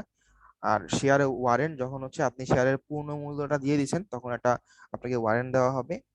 আর এটা দুটো লাগে না। আর ফাইনালি এখানে লভ্যাংশ পরোয়ানা, এটা হচ্ছে যখন কোম্পানি লভ্যাংশ ঘোষণা করবে, আপনি তো অবশ্যই ব্যাংক থেকে টাকাটা উঠাবেন। তো ব্যাংকে গেলে তো এমনিই বললে হবে না, ব্যাংকে একটা পেপার দেখাইতে হবে যে আমাকে এই কোম্পানি থেকে এই পরিমাণ লভ্যাংশ দেওয়া হয়েছে, আমি এই টাকাটা এখন তুলতে যাচ্ছি। ঠিক আছে, তখন যে পেপারটা দেখায় আপনি লভ্যাংশ টাকাটা তুলবেন সেটাকে বলা হচ্ছে লভ্যাংশ পরোয়ানা দলিল। আর এখানে দেখেন আমাদের যেই 3টা সভা মেনলি আর কি, একটা বার্ষিক সভা, সাধারণ সভা, এটা হচ্ছে বিধিবদ্ধ সভা, আর এটা হচ্ছে বিশেষ সাধারণ সভা। তো এটা হচ্ছে জীবনকালে একবারই হয়, তাই না? জি ভাইয়া। জি একবারই ভাইয়া। হয়, এবং এটা হচ্ছে 21 দিন পূর্বে নোটিশ দিতে হয়। ঠিক আছে, এবং কার্যারম্ভ আরম্ভ করার, 14 দিন পূর্বে না? এটা নতুন করে ঠিক করা হয়েছে, বুঝছেন? এখন সবগুলো 21 দিন, বার্ষিক সাধারণ সভাও 21 দিন, বিধিবদ্ধ সভাও 21 দিন, এবং বিশেষ সাধারণ সভাও 21 দিন। ঠিক আছে, জি এবং ভাইয়া। বার্ষিক সাধারণ সভা হচ্ছে 18 মাসের মধ্যে শুরু করতে হয়, এবং মধ্যবর্তী গ্যাপ 15 মাসের বেশি হবে না, এবং প্রত্যেক মাসিক স্বাভাবিক সভা, সাধারণ সভা হচ্ছে 1/3 পরিচালকগণ অবসর গ্রহণ করবে আর কি। ঠিক আছে, আর বিধিবদ্ধ সভা হচ্ছে শুরু হওয়ার 30 দিন থেকে 180 দিনের মধ্যে হবে, মানে 1 থেকে 6 মাসের মধ্যে হবে আর কি। ঠিক আছে, আর বিশেষ সাধারণ সভা কখন হয়, যখন হচ্ছে যে কি বলছে, যে শেয়ার হোল্ডাররা কোনো বিশেষ বা জরুরি কোনো অবস্থায় পড়ে, তখন হচ্ছে এটা হয়। নর্মালি হচ্ছে 10/1 অংশ যদি যারা শেয়ার মালিক আছেন তারা যদি বলে যে না এটা সাধারণ সভা লাগবে, বিশেষ সাধারণ সভা, তখন হচ্ছে এটা দেওয়া হয়। ভাইয়া বলেন। মানে পরিচালক নিয়োগ দেওয়া হয় কোন সভায়? পরিচালক নিয়োগ তো দেওয়া হয় না, পরিচালক হচ্ছে অবসর গ্রহণ করে হচ্ছে এই সাধারণ সভায়, না বার্ষিক মানে সাধারণ সভায়। মানে পরিচালক তো নিয়োগ দেওয়ার দরকার আছে মানে কোম্পানির জন্য, তাহলে এটা কোন সভায় দেওয়া হয়? নিয়োগ দেওয়ার কাজ তো সবাই করে না, বুঝছেন না? নিয়োগ দেওয়ার কাজ তো হচ্ছে জাস্ট অ্যানাউন্স করে যে এরা হয়েছে, বাট নর্মালি তো নিয়োগ দেওয়ার কাজ হচ্ছে হয় ভোটাধিকার করে। ঠিক আছে, যখন এই পরিচালক নিয়োগের বিষয় আসে তখন হচ্ছে যারা শেয়ার হোল্ডার আছে তারা ভোট দেয়। ঠিক আছে, ভোট দিয়ে হচ্ছে কাউকে করে ঠিক করে, এবং তাদেরকে অ্যানাউন্স করা হয় হচ্ছে এই বার্ষিক সাধারণ সভায়। মানে ভাইয়া মানে আমাদের একটা পরীক্ষা এরকম প্রশ্ন আসছিল যে মানে সাধারণ মানে পরিচালক নিয়োগ দেওয়া হয় কোন সভায়? তাহলে এটা বার্ষিক সাধারণ সভায় নর্মাল চিন্তা করে। ঠিক আছে, জি ভাইয়া। মনে রাখবেন যে নর্মালি কোম্পানির যা যা কাজ আছে এটা অবশ্যই সবগুলো হচ্ছে এই বার্ষিক সাধারণ সভাকে নিয়েই কেন্দ্র করে। আর বিধিবদ্ধ জীবনে একবারই হয়, আর বিশেষটা হচ্ছে কোনো সমস্যা হইলে বা কোনো ধরনের কিছু হইলে তখন এটা হয়। ঠিক আছে, তাহলে এই গেল হচ্ছে আমাদের 5টা টপিক নিয়ে মোটামুটি একটা আলোচনা। ঠিক আছে, এবং এখানে মোটামুটি আমরা ব্রিফলি আলোচনা করেছি। ঠিক আছে, আরো ডিটেল গুলো হচ্ছে আমাদের প্রত্যেকটা যে লেকচার ওয়াইজ যে লেকচার শিট গুলো আছে সেখানে আপনারা পেয়ে যাবেন। যারা নতুন আছেন তারা হচ্ছে লেকচার শিট গুলো কালেক্ট করে নেবেন, সেখানে দেখবেন যে অনেক সুন্দর করে ডিটেল দেওয়া আছে। ঠিক আছে, এখানে মেইনলি হচ্ছে আমরা ইম্পর্টেন্ট পার্ট গুলো কভার করেছি, এবং আপনাদের যে কনফিউশনের জায়গা সেগুলো কিন্তু আমি কভার করছি। ঠিক আছে, অন্য যে পার্ট গুলো আছে সেগুলো মোটামুটি সহজ, সিম্পল বলা যায়, কনফিউশনের অত বেশি জায়গা থাকে না। বাট এখানে আমি যেগুলো কভার করছি সেগুলো সবচেয়ে বেশি কনফিউশন তৈরি করে আর কি। বলেন, কারো কোনো কোয়েশ্চেন আছে? না ভাইয়া।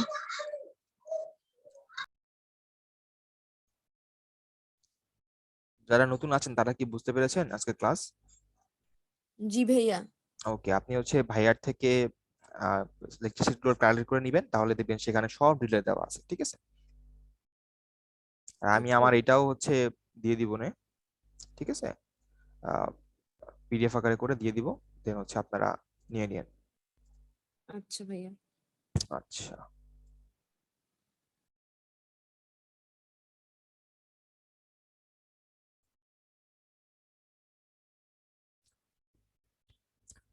ভাইয়া আছেন? আমি না? হ্যাঁ ভাই আমি আছি।